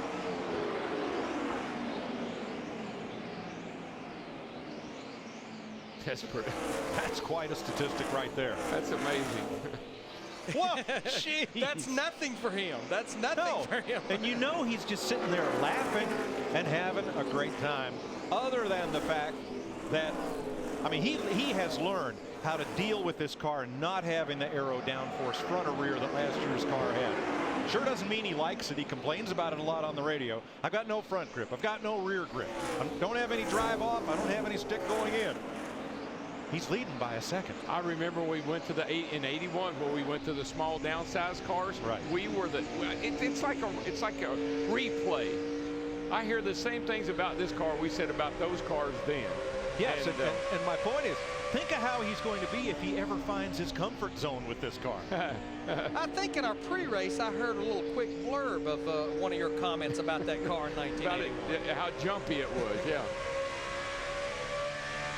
Carl Edwards is 1 second back, trying to run down and catch Kyle Busch. Krista? Mike, Larry, Daryl, you are exactly right. Kyle is doing a fantastic job. Kyle Busch, the leader, but I've got news for him. Carl's a-coming. 10 laps ago, Carl just got on the radio. Remember, we talked about him being loose? He told his crew chief, Bob Osborne, 10 laps ago, the car is just now starting to get neutral. I think what makes the difference, and I don't care whether Carl is leading, Greg Biffle's leading, or Kyle, is when you catch traffic. It's so hard to get underneath the guy and make the pass. Watch how much trouble he's going to have. I mean, this 15 car has been hard for everybody to get around. Well, I think that's part of this. Pass him when you can catch him. If he thinks Carl Edwards is going to be closing on him, you're right, Daryl. He's not going to dance around and wait on the lap traffic to get out of the way. He's going to go after him, around him, or through him. He got by the 15 pretty easily because the 15 gave him some room. But if you get to racing somebody and they pin you down, it's hard to get past. And Krista's right. Carl is coming.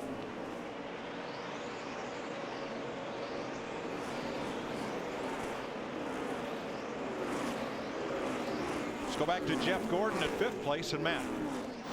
Steve Letarte in the 2014, they've been road warriors. 7 of the last 8 weeks, they've been testing. But Steve Letarte is probably someone here at Dover who wants to get home more than any other. The reason Sunday night, his 2-year-old daughter, Ashlyn, while playing, cracked her tibia. She was diagnosed Monday, but only after Steve had already left for a test session at Pocono. He's been gone all week. Testing Tuesday and Wednesday at Pocono. Thursday they had a NASCAR day event and then racing here at the Monster Mile throughout the weekend. They cannot wait to load up and get home back to Charlotte so he can see his young daughter. Yeah, there's no question that would be on Steve Letarte's mind, but right now as he's sitting there running solidly in the top 5, he's pretty much been a top 5 to 10 car here all weekend.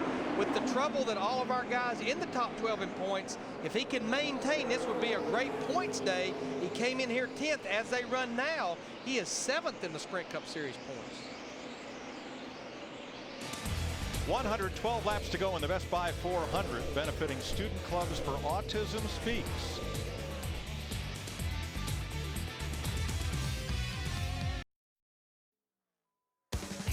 NASCAR Sprint Cup Racing on Fox is delivered by UPS, the official express delivery company of NASCAR. Carl Edwards has been eating into Kyle Busch's lead. It's now just 0.4 of a second or less. It can measure it in car lengths right now as Edwards closes in.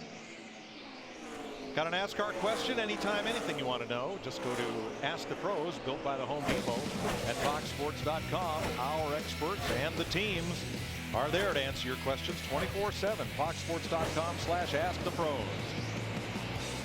See, I think this is where we'll see the maturity of Kyle.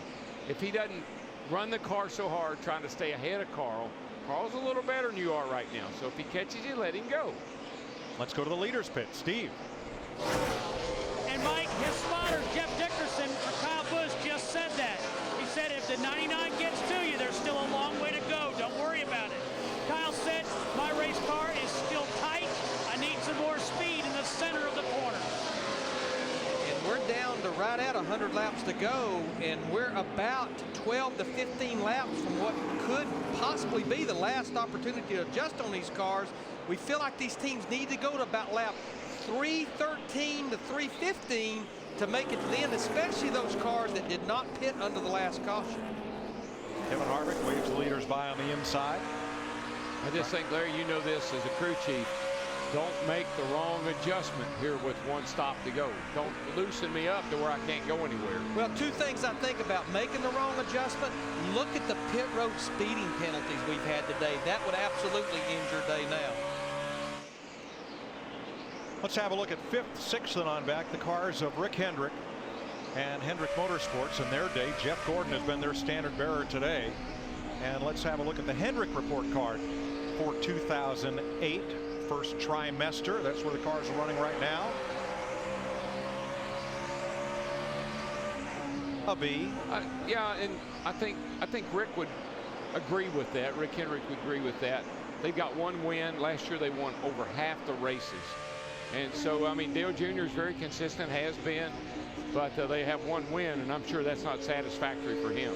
And that might put him into the C's, but having 3 cars in the top 12 for the chase ensures them of a B for this trimester. And like Daryl pointed out, this guy right here, this team, they kept that grade up there as well, because remember, they have been in the top 3 in points for a number of weeks. They've not been to victory lane, but they've been right there solid week in and week out. I know they're just trying to get through this day. This car right here, along with 9 others, were involved in a huge crash on the back straightaway on lap 16. Junebo's going to have to help me out now. I said he was going to win 6 races.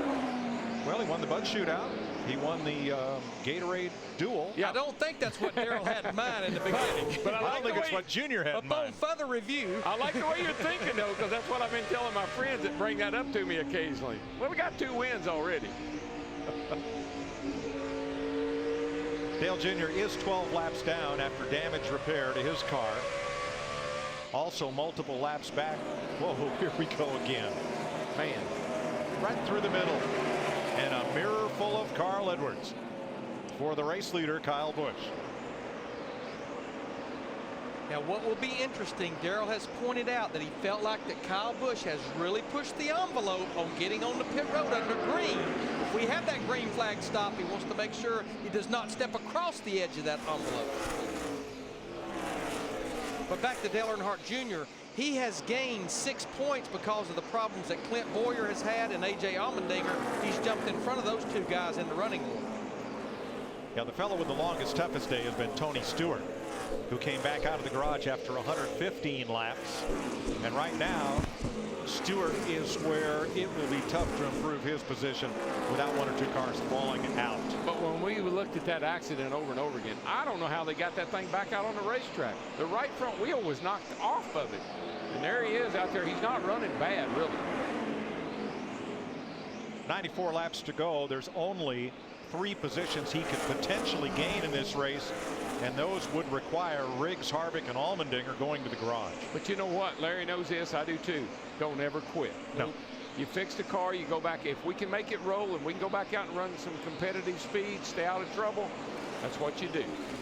Well, you know what Dick May always said. Dick May was a journeyman driver from Watertown, New York, a frequent substitute or relief driver for Richard Petty and many others. And Dick knew he didn't have a good car of his own, a car that was going to win the race. I said, have you got a chance? He says, I've always got a chance. I said, and what would that be? He says, 42 guys could wreck on the first lap, and I drive right around them. Yeah. Well, that's the driver mentality. The drivers are normally the most optimistic guys in the world. I know guys that have never won a race, but all they talk about is how much first place pays.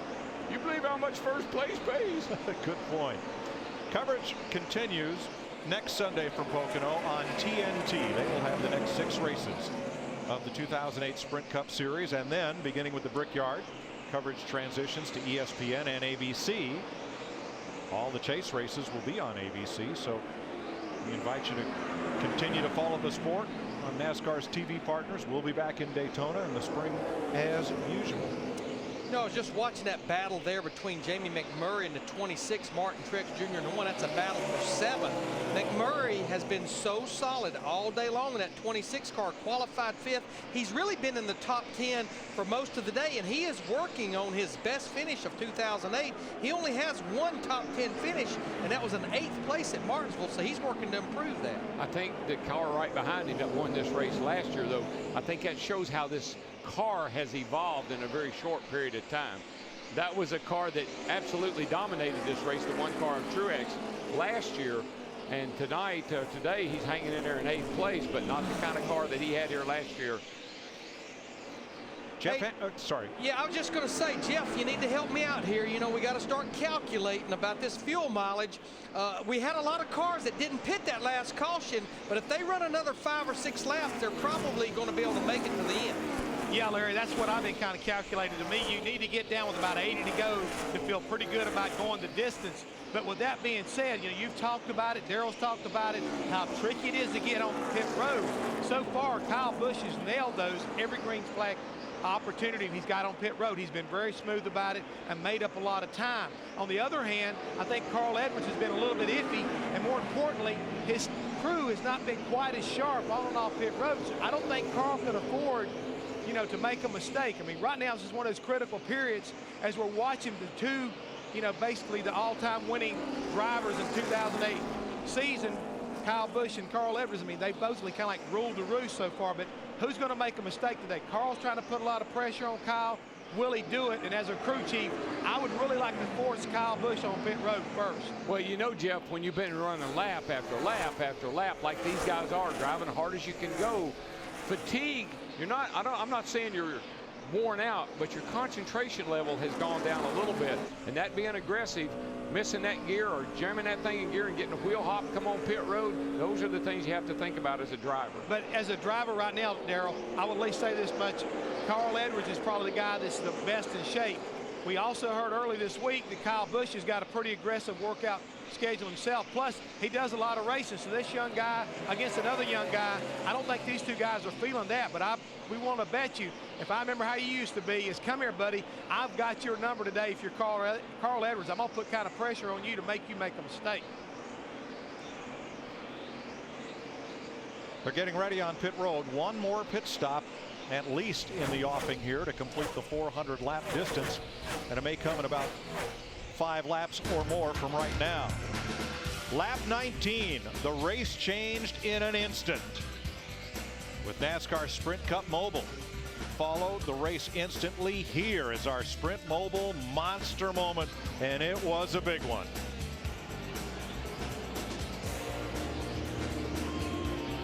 When NASCAR news happens fast, get all the latest news now, not later, with Sprint. Well, here, a couple of those Roush Fenway cars, they are hit pit road together. Krista.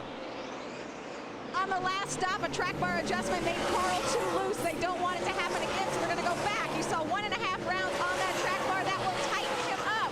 He did not want to take any grip away on this run. Matt. Greg Biffle, the dominant car early on. Biffle said this run, the car was crashing loose at the beginning of the run. It was just tough to hold on to. Then it started to come in. They're going to make a track bar adjustment. Solid stop so far. He said it's just so tough to hang on early to Steve. Joe Gibbs just patted all these guys on the back. Tire change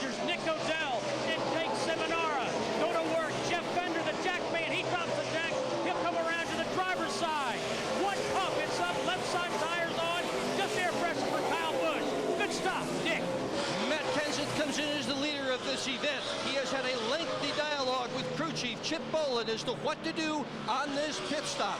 The car has been better than it has been all day long. In right now, this is one of the very best crews in all of Big League stock car racing. They're good for a quick one, Matt Yoakum. Chassis adjustment in the stop already completed for the 48 of Jimmy Johnson. He said the car was loose from the entry all the way through the corner. Larry, I think Jeff Gordon's team has made a huge mistake here. As soon as those Roush Fenway cars hit pit road, they brought Kyle Busch in. They brought everybody else in. Did they leave Jeff Gordon out there too long running slower lap times than these fellows on new tires? I almost think one lap is too much here. I know the 5 points is important, but Matt, that may have been waiting a little too long, Matt. And Gordon comes to a stop. He told Steve Letarte that my car is really turning well. The biggest issue I have is need a little more help on the exit of the corner. You can see they've got the wedge wrench. They've already made the adjustment in the back of the car. He's full of Sunoco racing fuel. He's away, Steve. Chassis adjustment for the 22. Matt Dave Blaney trying to bring home a top 10 run. He said, put the car back the way it was, and it gotten loose. Martin Truex has also made a stop. Jamie McMurray's in, and Ryan Newman assumes the lead for the first time today. Now, I think what Roy McCauley and Ryan Newman doing right now, what they're banking on is a caution. They can run a little further because they pitted later on, Matt. And the Roush car is having a very solid day. So is the same for Jamie Mack in the 26. Tires going on, air pressure change for McMurray. And he's finally away. 14.9 seconds. Larry, you're right. On that last caution flag, Ryan Newman came in on the last lap of caution and topped off the tank. The Penske cars have not been getting as good a gas mileage as some of the other teams, so that was a good predictive move, and now it allows him to stay out a little longer. As long as he's out there, we only have 8 cars on the lead lap right now. That's exactly what Roy McCauley is banking on, a caution, and then he would be in good shape. May not be a race-winning move, but it would be a good move to get a top 10. Newman may be in this time. Let's see if he peels off. Nope. At least one more lap. You know, we've been talking about over and over again about Kyle Busch getting on pit road and how much time he made up, Larry. He's now coming into off of turn 4, and the 99 car is coming off of turn 4 now. He's at the line now. They were together when they pitted. There goes the 99 now. He got a 3-second lead. A little over 3 seconds. Yeah, and he did that all getting on pit road and a great pit stop. See Travis Kvapil in the 28 car. Daryl, you and I were watching him. Of the cars that almost missed pit road coming in, Travis Kvapil, he just barely got in before that commitment cone.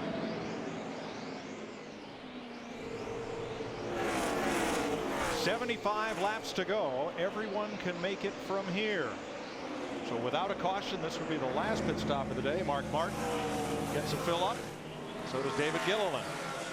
Now, because of all these cars making pit stop, Ryan Newman, he's still out there. We only have 6 cars on the lead lap. I'm sure what Roy McCauley's going to do as crew chief, stretch it just as far as he possibly can, banking on the caution. 4 tires in the fuel, 3 rounds up on the track bar. Execute the plan, guys. Sounds like he'll be to pit road this time to fill that thing up with Sunoco race fuel, 4 tires. Sounds like that car is definitely tight. They're going to raise the track bar 3 rounds on the right rear. And the reason you can be a little more aggressive on this last stop here, getting on pit road, is because a lot of cars have been down on there. They got it cleaned off. Not a lot of debris or dirt down there. That helps a lot too. I think we've got 1 car. He's going to make it to pit road. Looks like David Ruderman in the 44 car maybe tried to stretch it too far, but he just coasted on the pit road now. Matt. And Larry Mackey documented the game plan. You can see the deck lid go up. About 25-30 laps ago, I saw one crew member from the 12 go walking up pit road with a spare dry brake. Remember the issues that his teammate Kurt Busch had earlier on today. 21 seconds going on. Stop for Ryan Newman. Well, see, this makes sense why they tried to stretch it. They needed a caution to try to fix this as well. The last thing you need when you're trying to chase down the leader is somebody in your way. And when they are, you usually have something for them. Not necessarily a bumper, but I think if you watch Carl Edwards here, you'll see he's getting pretty frustrated with the cat in front of him. There's Kyle Busch slip sliding around your leader. Edwards trying to run him down. Watch this. Dude, what are you thinking? Who among us has not made that move?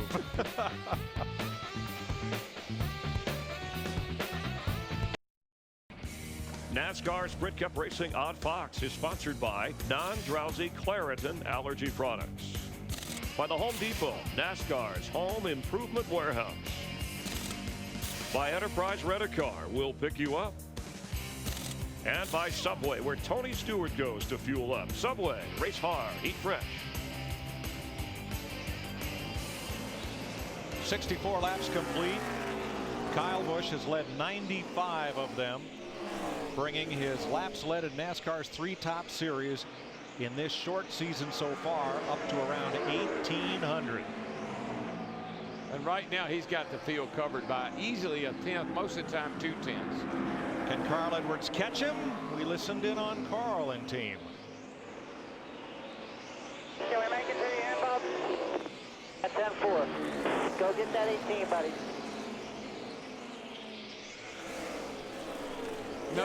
Notice no response. Yeah, right. Yeah, we feel strongly, based on when all those green flag stops came, that everyone can make it to the end here, as we've got now 62 laps to go. Well, on a short run, Kyle Busch's car has been better much of the day. On a long run, Carl Edwards gets to a point where he's much quicker than Kyle Busch, but as they get to the end of the fuel load, and they will if we stay green, Kyle's lap times come right back down to him. So it's going to be an interesting wait and see, Steve.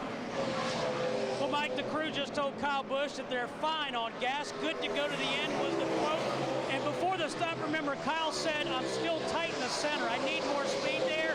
Well, they have fixed the center. They're much better there. He's just a little bit loose off the corners now. Thanks, Steve. Good battle here. Now, this is for 8th place. Jamie McMurray, Jeff Burton trying to get to the lucky dog position for Jeff Burton for an important reason. Yeah, they're running in the top 10, but the problem is they're a lap down. But when you look at the 31 car, Jeff Burton, 2nd points. Yeah, he's finished in the top 15 every race this year, but he's been on the lead lap every single race too at the finish, and right now he's 1 lap down. So this is a battle, as you mentioned, Mike, for the free pass should we get a caution. Just to refresh your memory, we had 13 cars, only had 13 cars on the lead lap at the end of the race last year. I know we've only got 6 there or 7 there now, but this place, when it goes green like this, you just get a lot of cars a lap down.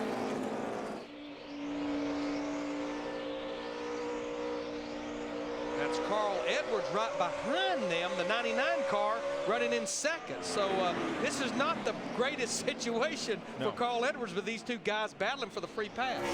Jeff Burton started 38th today. He started 6 races in the 30s this season, but his worst finish in those 6 races, 13th.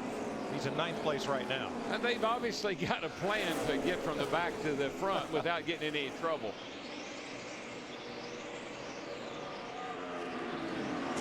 With the green flag stop, Kyle Busch now 5 seconds up on Carl Edwards with 57 laps to go. I'm driving the win today, baby. You're watching NASCAR on Fox. NASCAR on Fox welcomes you back to Dover. Just under 50 miles to go, and we're seeing something spectacular here at Jeff Hammond. Kyle Busch, Carl Edwards, they combined to win half the races so far this year. This is the 13th race of the season. Talk about the good guy, the smiley guy. Talk about the bad hat, the villain role, which Kyle seems to enjoy. These two, they may be building a rivalry, something we'll watch not only the rest of this season, but for a long time in NASCAR. Yeah, we maybe wind up watching, the beginning of basically a Yarborough Petty type rivalry, or Pearson Petty, Allison Waltrip. This is the kind of thing I think NASCAR's been looking for, is a good guy versus a bad guy. And again, Kyle Busch, he seems like he's really enjoying that, leading the race right now, basically pulling away from Carl Edwards, who's really struggling, working his way through traffic to be able to lay chase to Kyle Busch. Before that caution, before that green flag stop, he was right on his back bumper. But right now, he's got a lot of work to do if he expects to be able to win this race. And it's the trendy thing to do, to go green, and that appears to be what we're headed for the finish of this race. Your cutaway car below our Hollywood Hotel. All the parts and pieces. We've always appreciated you pointing things out, helping us understand the race a little bit more. Yeah, we want to tell everybody from Ford Drive One, thank you very much for this 2008 season. Impact, Whitehall, Mechanics Wear, 3M, they all have had such a huge, important role in this season, and we cannot say thank you enough, and especially one more time for the folks at Ford for what they've done for us this year.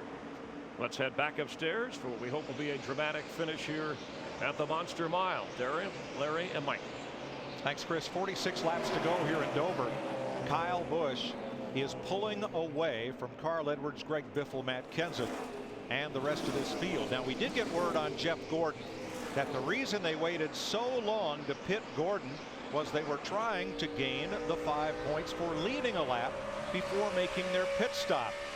That's why they left him out so long after Edwards, Biffle, and Busch had hit pit road. But Larry, in the final rundown, staying out doesn't look like it's going to hurt him as bad as we might have thought at the time. Even if he had pitted with Kyle Busch and Carl Edwards, I don't think the 24 car was in touch close enough to those three Roush cars of Edwards, Biffle, Kenseth, or certainly Kyle Busch.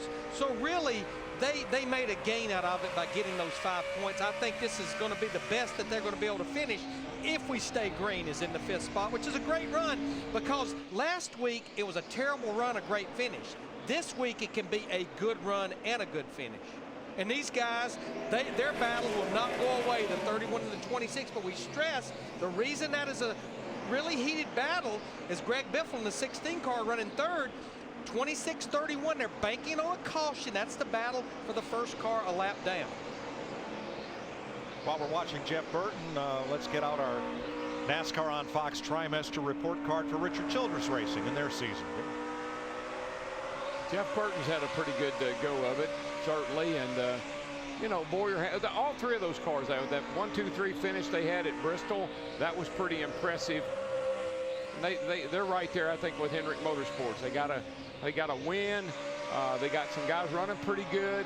All three cars in the chase right now, in the top 12, so that's the reason that grade would be there. Certainly they know, Jeff Burton's even said, yeah, I'm second in the points. I'm not running as good as I was a year ago, but they're solid. Right now, if they do not finish on the lead lap, this would be the first time this year that 31 car has not. So give Childress Racing a B at this trimester. Every class has a valedictorian and a salutatorian, two students with the highest grade point average, and certainly Kyle Busch would lead that list with the season he's had. Certainly a breakthrough season for him. And David Reagan, what a wonderful surprise. Talk about a breakout year for the driver of the Roush number 6. Yep. No question. Sitting there right now, he would be just outside the top 12 in points after that great run at Darlington. Actually moved in the top 12. And we do stress, we know sometimes parents do not agree with grades that's given to their children. If you don't agree, we'll be happy to have a parent-teacher conference. Oh, by the way, Speed Weeks of 2009. Just call us for an appointment. And Kyle Busch, in my mind, he gets an A+ with a few demerits. And our last individual grade for honors in a specific category. We have had so much fun on speed watching Patrick Carpentier transition to stock cars and try to make the field every week. Wow. And he has done that. Every time he had an opportunity to qualify, when we didn't have weather intervene, the guy has made the show, with the exception of Daytona, which is a totally different format for the 500. And he's doing something today that he needs to do every week if he possibly can. Log laps. Learn these racetracks. We know he's good enough to get it in the race. Now learn how to race these racetracks. And oftentimes Carpentier has qualified not on his first lap on a track where the first lap is good, but he's gritted it up and done it on the second lap, which makes his accomplishment all that much more exciting. And that could be pretty smart on his part. Get that first one in, get comfortable, and then mat it on the second one. He's been doing a good job of that. Kyle Busch now 6.5 seconds up on Carl Edwards, Greg Biffle, and the rest of the field in Dover with 36 to go. NASCAR Sprint Cup Racing on Fox is sponsored by Lowe's. For all your home improvement needs, Lowe's, let's build something together. By Toyota, moving forward. By State Farm, where great coverage meets great rates like a good neighbor. State Farm is there.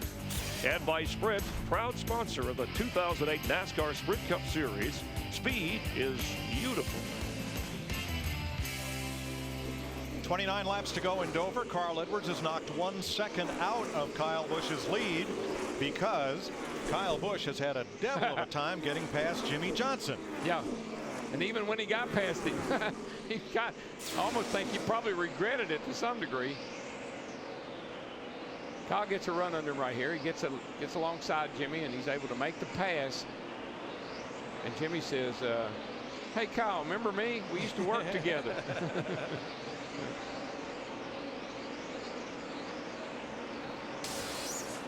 Now Martin Truex Jr. in the 1 car, the winner from here a year ago, he's fighting for his life to stay on the lead lap. He's in the 6th spot. So if he puts Martin Truex Jr. down a lap, we will have 5 cars on the lead lap. And Jeff Gordon in the 24 is not that far out in front of him. Truex's best finish this year was 5th. And that came at Richmond.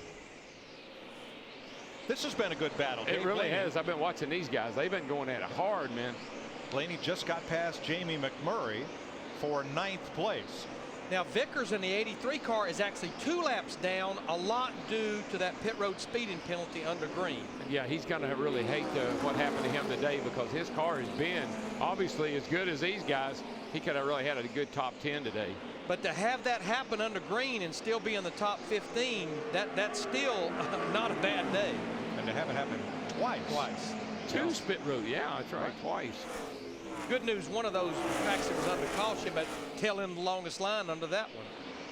I want to take a second to say thank you to a very important group of folks responsible for Fox Sports' success in 2008, and that's you, the viewers. Our average rating for NASCAR on Fox this season has showed a healthy increase over 2007. We thank you for your continued support of NASCAR and of NASCAR on Fox. It's been a pleasure and a privilege to bring you the race each week. 2 fellows who have helped give you the pictures of all these laps on Fox. Nelson Hastings, #1 cameraman, has covered his 1,000,000th lap. Now that's second on the all-time list to Chuck Mills, who was at ESPN for many years and then did the Fox and NBC package. Hey Nelson, happy birthday. 5-0. He can't talk to you. Right now. He can't talk to you right now. Your tally light's not on. He doesn't have time to look. And Brad Hutton, GOAT, who does all the NASCAR on Fox races. He's the handheld man up on the block at Barrett Jackson on Speed as well. Leads all handheld cameramen. Brad turns 50 this month as well. Way to go. But you know, Mike, to add to that, all the men and women that lady right make there, this possible. I tell you what, she is a real trooper, man. What a job she does. She's carrying Larry's boarding pass and Artie's car keys. I just hope she's got my car keys too.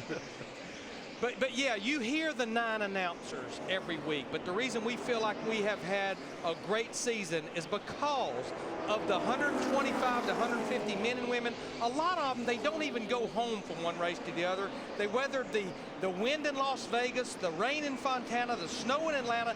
That's the reason NASCAR on Fox works, because they give us the great pictures to talk about. They've all been going around the TV compound this morning, getting their yearbook signed. And our thanks to all of them, especially these fellows who have been out in the wind and the rain and the snow. Okay, sometimes, occasionally undercover, but not very often. Like I said last night, Mike, takes an entire team. And boy, do we have a great team. Look at our man there, huh? Drano.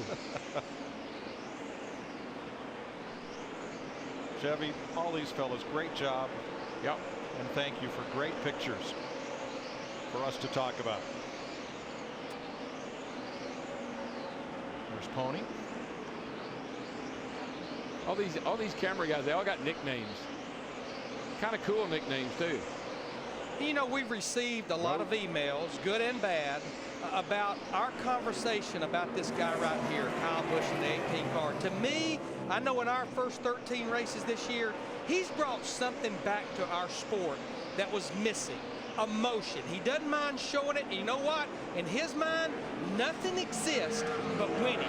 Yeah, in the grand scheme of things, second's okay, but this kid wants to win. To me, he's brought something back to our sport that has made it exciting to talk about this year. I think he proves that when you have something to prove, and I believe he does, getting released, kind of moved out of Hendrick Motorsports last year, over here with Joe Gibbs, two of the best car owners in the sport, I might say, Gibbs and Hendrick. And here he is, and he isn't giving up right now. He isn't laying down. He isn't saying, I got a big lead, let me just cruise. He's still right up on the wheel, giving it all he's got, and he will right to the checkered flag. Romping and stomping. I'm just trying to win this race. The trophy is in the shape of Miles the Monster, as sits outside the front straightaway here. Now, as Larry Boy, is when the crew chiefs are biting their fingernails, thinking, In front of me here, 15 to go. I sure hope there isn't a caution, because I don't want to have to make this final call. No, the thing about it, Daryl, it wouldn't be a real complicated call right now with 6 cars on the lead lap, but you're right. If I'm the 18, I want to see this thing go for 15 more laps, caution-free. If I'm the 99, 16, 17, 24, 1, give me a caution, give me one more shot at it. I can't, as a driver, I got to tell you, you always have flashbacks. And if I'm Kyle and I'm riding along here comfortable, who was doing that last week? Tony. His teammate. Yeah. So you know it's never over until that checkered flag falls.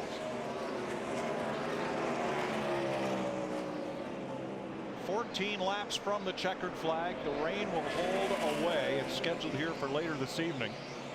We've had sun, shade, peekaboo with the clouds, all kinds of different weather. But we've only had 3 drivers dominate this race: Greg Biffle, Carl Edwards, Kyle Busch. You know, the most embarrassing thing in racing is when your PR people, everybody heads to victory circle, and they're getting ready for the victory celebration, and you don't make it. That's about as and you got to pull all that stuff out of victory circle and get somebody else's in. So nobody moves until the checkered flag falls. Buddy Baker, who was a great driver, won a bunch of super speedway races, and has always been one of the most quotable people in the sport, said this about Kyle Busch: "The great thing about him is that his wallet hasn't gotten between his gas pedal and the accelerator yet." Nope. He proves that every lap that he makes, whether it's in this Sprint Cup Series car, Nationwide Series car, or NASCAR Craftsman Truck Series truck. And right now he's cruising with a 5.7-second lead over second place Carl Edwards. And Carl has stretched it out 5 seconds over Greg Biffle, and so on and so on. And in the last 10 laps, only 2 of Carl's laps have been quicker than Kyle, and only by hundredths of a second. Well, Kyle is coming into some heavy traffic, but he should have plenty of gap here to work through there without taking any chances. So a bittersweet day. 10 over here. 10 to go. Bittersweet day for Joe Gibbs Racing. Denny Hamlin, first car out. Tony Stewart will finish 41st, both involved in the lap 19 crash, but Kyle Busch out front going away. I'm sure he doesn't want to hear it, but if I were his spotter, I'd be saying, dude, we got a 5-second lead. You know, let's be cautious here. But I haven't heard that. Maybe they're telling him. Pick and choose your battles here, as we're going to have 9 laps to go when you get back around here. We just saw Juan Pablo Montoya a second ago in that 42 car. Not the run they were looking for, but they should be very proud of that. Right now, he's sitting there in the 12th spot after starting back in the 35th position.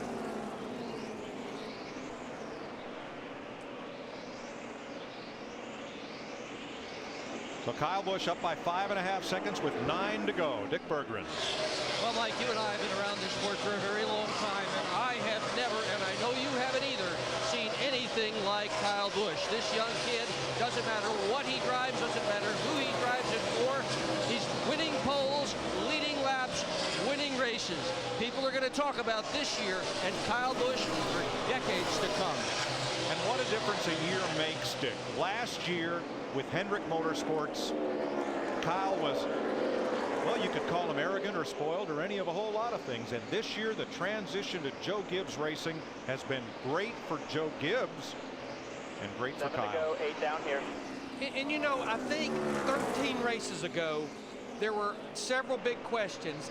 mainly surrounding Dale Earnhardt Jr. moving to Hendrick Motorsports. But I think the two big questions, why would Joe Gibbs leave General Motors after winning all those races and all those championships?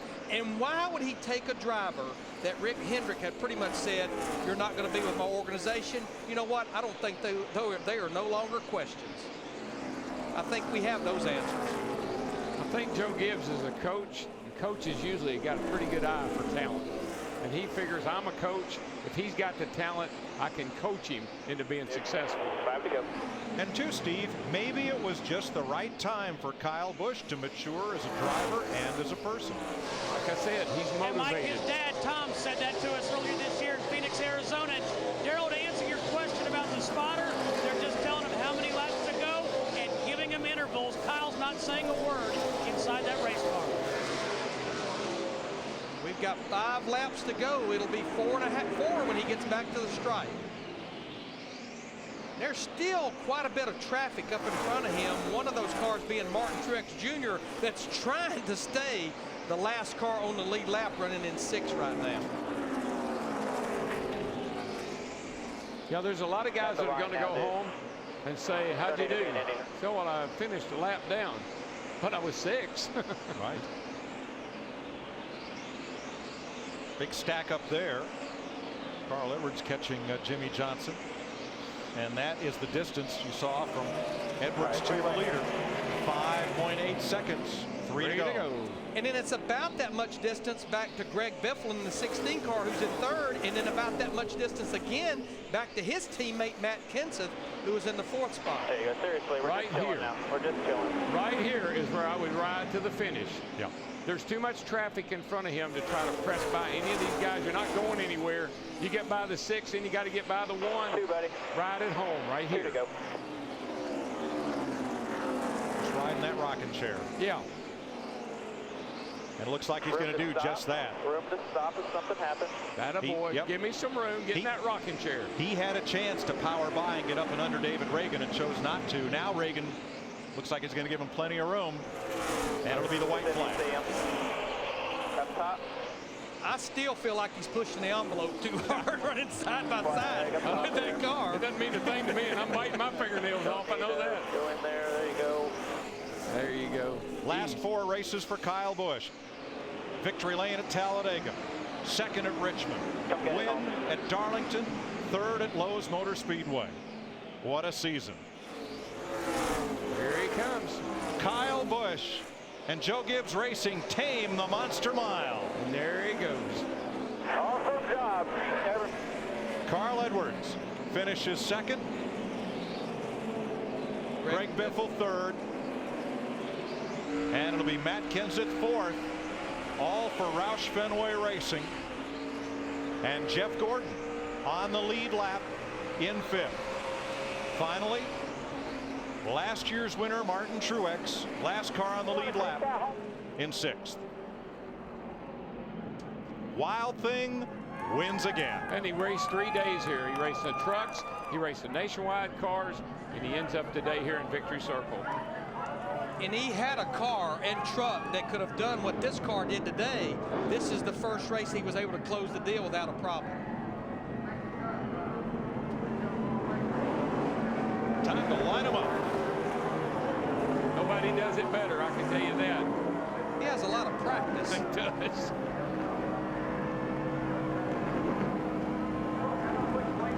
I like that. 3 wins in the last 5 Sprint Cup races for Kyle Busch as he pulls up to the Autism puzzle pieces at the start-finish line. Give me that flag. We'll follow him to victory lane when we come back.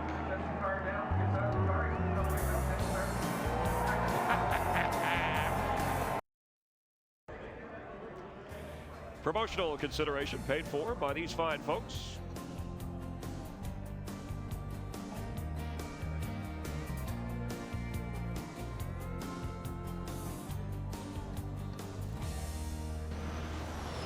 Kyle Busch in victory lane, 3rd win in 5 races. Our Steve Burns is down there looking for him. Steve. Well, thank you, Chris. Kyle Busch climbs out of that number 18 car. Big celebration here in Victory Lane. His first Cup victory on the Monster Mile. Kyle, I heard you say earlier in the race that you weren't as good as the Roush cars. How did you guys get the car better? How did you get past them? Steve Addington and these guys, you know, Steve Addington first, he made all the adjustments on this race car, this combo Toyota, and made it better than what it was in the beginning, that's for sure. But these guys on pit road did a phenomenal job for me.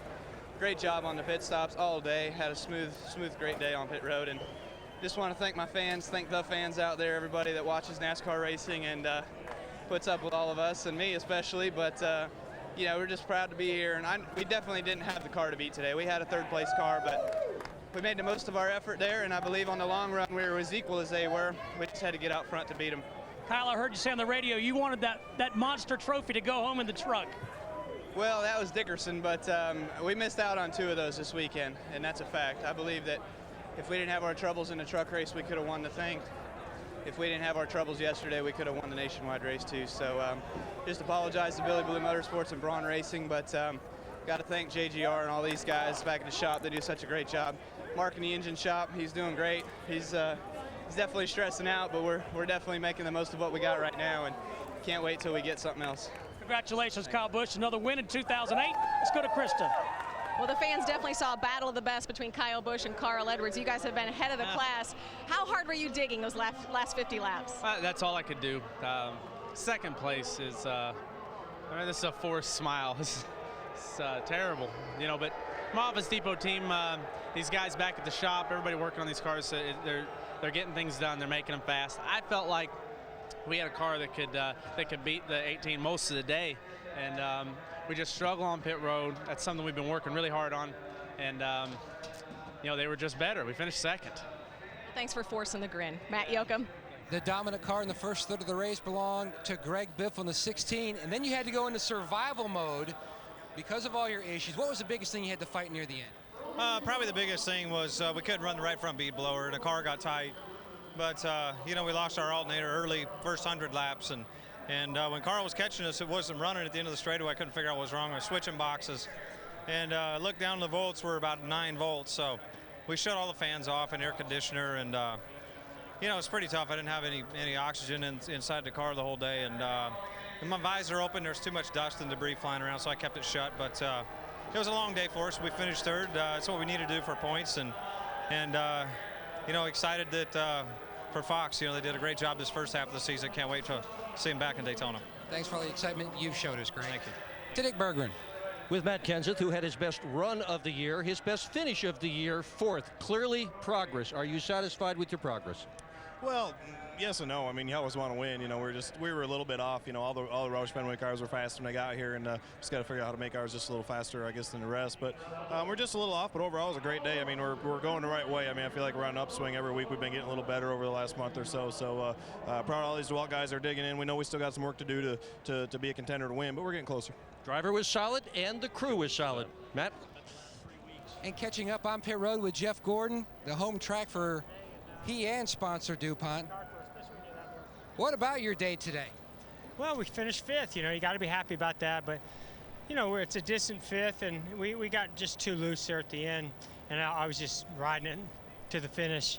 Knew it was going to be a big points day. Unfortunately, some guys had some big trouble. You know, we got an awesome pit crew and team. I mean, they're doing their job right here on pit road, communication. I mean, it was a solid weekend for us. We were about a 5th place car, and that's what we got. All right, thank you, Jeff. Thank you. So these are the unofficial results, and Kyle Busch, you heard some boos in the background. Remember his quote after winning a race, I don't care about the boos. I'm here to race. I'm here to win. If I win, it just makes them more upset and crying on their way home.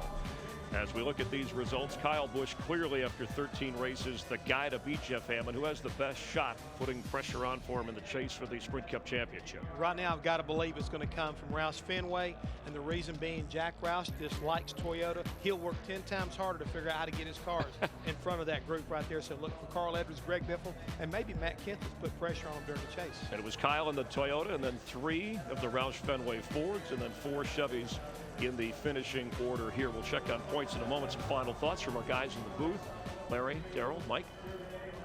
Thanks, Chris. I would agree with Jeff that Roush Fenway is perhaps best poised to challenge Kyle Busch and Joe Gibbs for the championship. The Childress cars have been there, the Hendrick cars, those Chevrolets getting better, and I think they'll be in challenging position. It's going to be interesting to see how this season unfolds, and I hate it's going to unfold without us, but that's the way it goes. You know, I watched American Idol, and David Cook, and when he won, he's saying, "I had the time of my life." I have had the time of my life. It has been a great season. You know, it's been a season of surprises. You know, 4 months ago, 13 races ago, I think we were anticipating that it was going to be Hendrick Motorsports versus Joe Gibbs Racing. Certainly Joe Gibbs Racing, they're in the mix, but it almost seems like it's Kyle Busch versus maybe Roush Fenway. And, you know, we've had 43 drivers every week that has made it exciting for NASCAR on Fox, and we'll be back. Daytona Speedweeks 2009. Well, I'm proudest of our team. Artie Kempner, Barry Landis, Richie Zions, all the folks in the production truck, up on the roof, all the way through our entire television compound for helping us do what we love to do and just bring our passion for this sport into your living room every Sunday. It's a labor of love for all of us, and one that we will joyfully continue in February. You know what I'm proud of? You guys. You got it. You got it. A three-way hug to wrap things up. We couldn't have done it without David Blatt either. What? Who's he? Well, he helps us out behind the scenes like a lot of people. And as we talk about how quickly things can turn or change, the Monster Mile, an example, the trophy there with your winner, Kyle Busch. Track position important for him. He was out in front with Carl Edwards. We weren't even 20 miles into this race, Jeff Hammond, and you see in the 19 car, Elliott Sadler, David Gilliland. This created not only a 10-car wreck, brought out the red flag, but watch some of the guys. There's Tony Stewart. We had half of the top 12 drivers in points. Dale Earnhardt Jr. in the middle of that, trying to hang third, that were involved in this. Some were able to get back out on the track. Here's the effect after 13 races. That's where we stand in points. It really kind of jumbled things up. Not so much about what Kyle Busch is doing, but more importantly, the guys that were trying to get in the top 12, well, they've closed up a lot. And the guys who wanted to stay in the top 12, well, they've lost some valuable ground. And Matt Kenseth, now he's only 95 points out of that 12th spot. He's inching a little bit closer, and that's the important cutoff over these next 13 races, obviously. And it looks like Matt and his group are starting to kind of like, you know, find their own deal, and it's kind of like making it interesting as far as him fighting his way back in that top 12. Toyota, no wins last year. They have 5 this year. Gibbs Racing, Kyle Busch has 4 of those. Horsepower advantage, you hear that rumbling from other people, but obviously Gibbs, the race team, they've done their work. They've done their homework. I mean, you've got to tip your hat to them, because the fact they definitely got their tails kicked a year ago. Right now, Kyle Busch is leading this charge, and Joe Gibbs Racing, well, it pretty much sums it up. They've got 5 wins under this Toyota banner, and all of them have come from Joe Gibbs Racing, the majority from Kyle Busch, but also Denny Hamlin, and some real close races with Tony Stewart. So you think going to be the one you're going to have to contend with before the end of the year. Tony Stewart wanted me to mention he hasn't won a race yet this year. But looking for you. I kid because I care. Neither has Jeff Gordon, and Junior now 75 races without a win, longest in his career, but he's hanging in there in the points as you just saw. Major League Baseball, 3:30 Eastern on Fox, 12:30 Pacific. High definition. The action continues throughout, all the way up to the All-Star game through the postseason. Of course, the NFL on Fox before we come back for more racing. Daytona 500 again, NASCAR on Fox. We go from Daytona to Dover. So Kyle Busch, the 23-year-old points leader, pulling into victory lane today. This is Fox's final NASCAR broadcast of the year. It's been a wild ride, and we thank you for your support. Brian France, Mike Helton, because of you, the viewers, the television ratings have increased for our pre-race show and the race themselves, and we couldn't have done it without the drivers, their teams, NASCAR, and you. We look forward to Daytona. We wish TNT the best of luck as they take over the NASCAR broadcast next week in Pocono. For our entire Emmy Award-winning team, for Jeff Hammond, for Digger, I'm Chris Myers. Thanks for being a part of NASCAR on Fox. We really appreciate the support. And for NASCAR on Fox, it's over in Dover.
That's what I'm talking about, Maryland.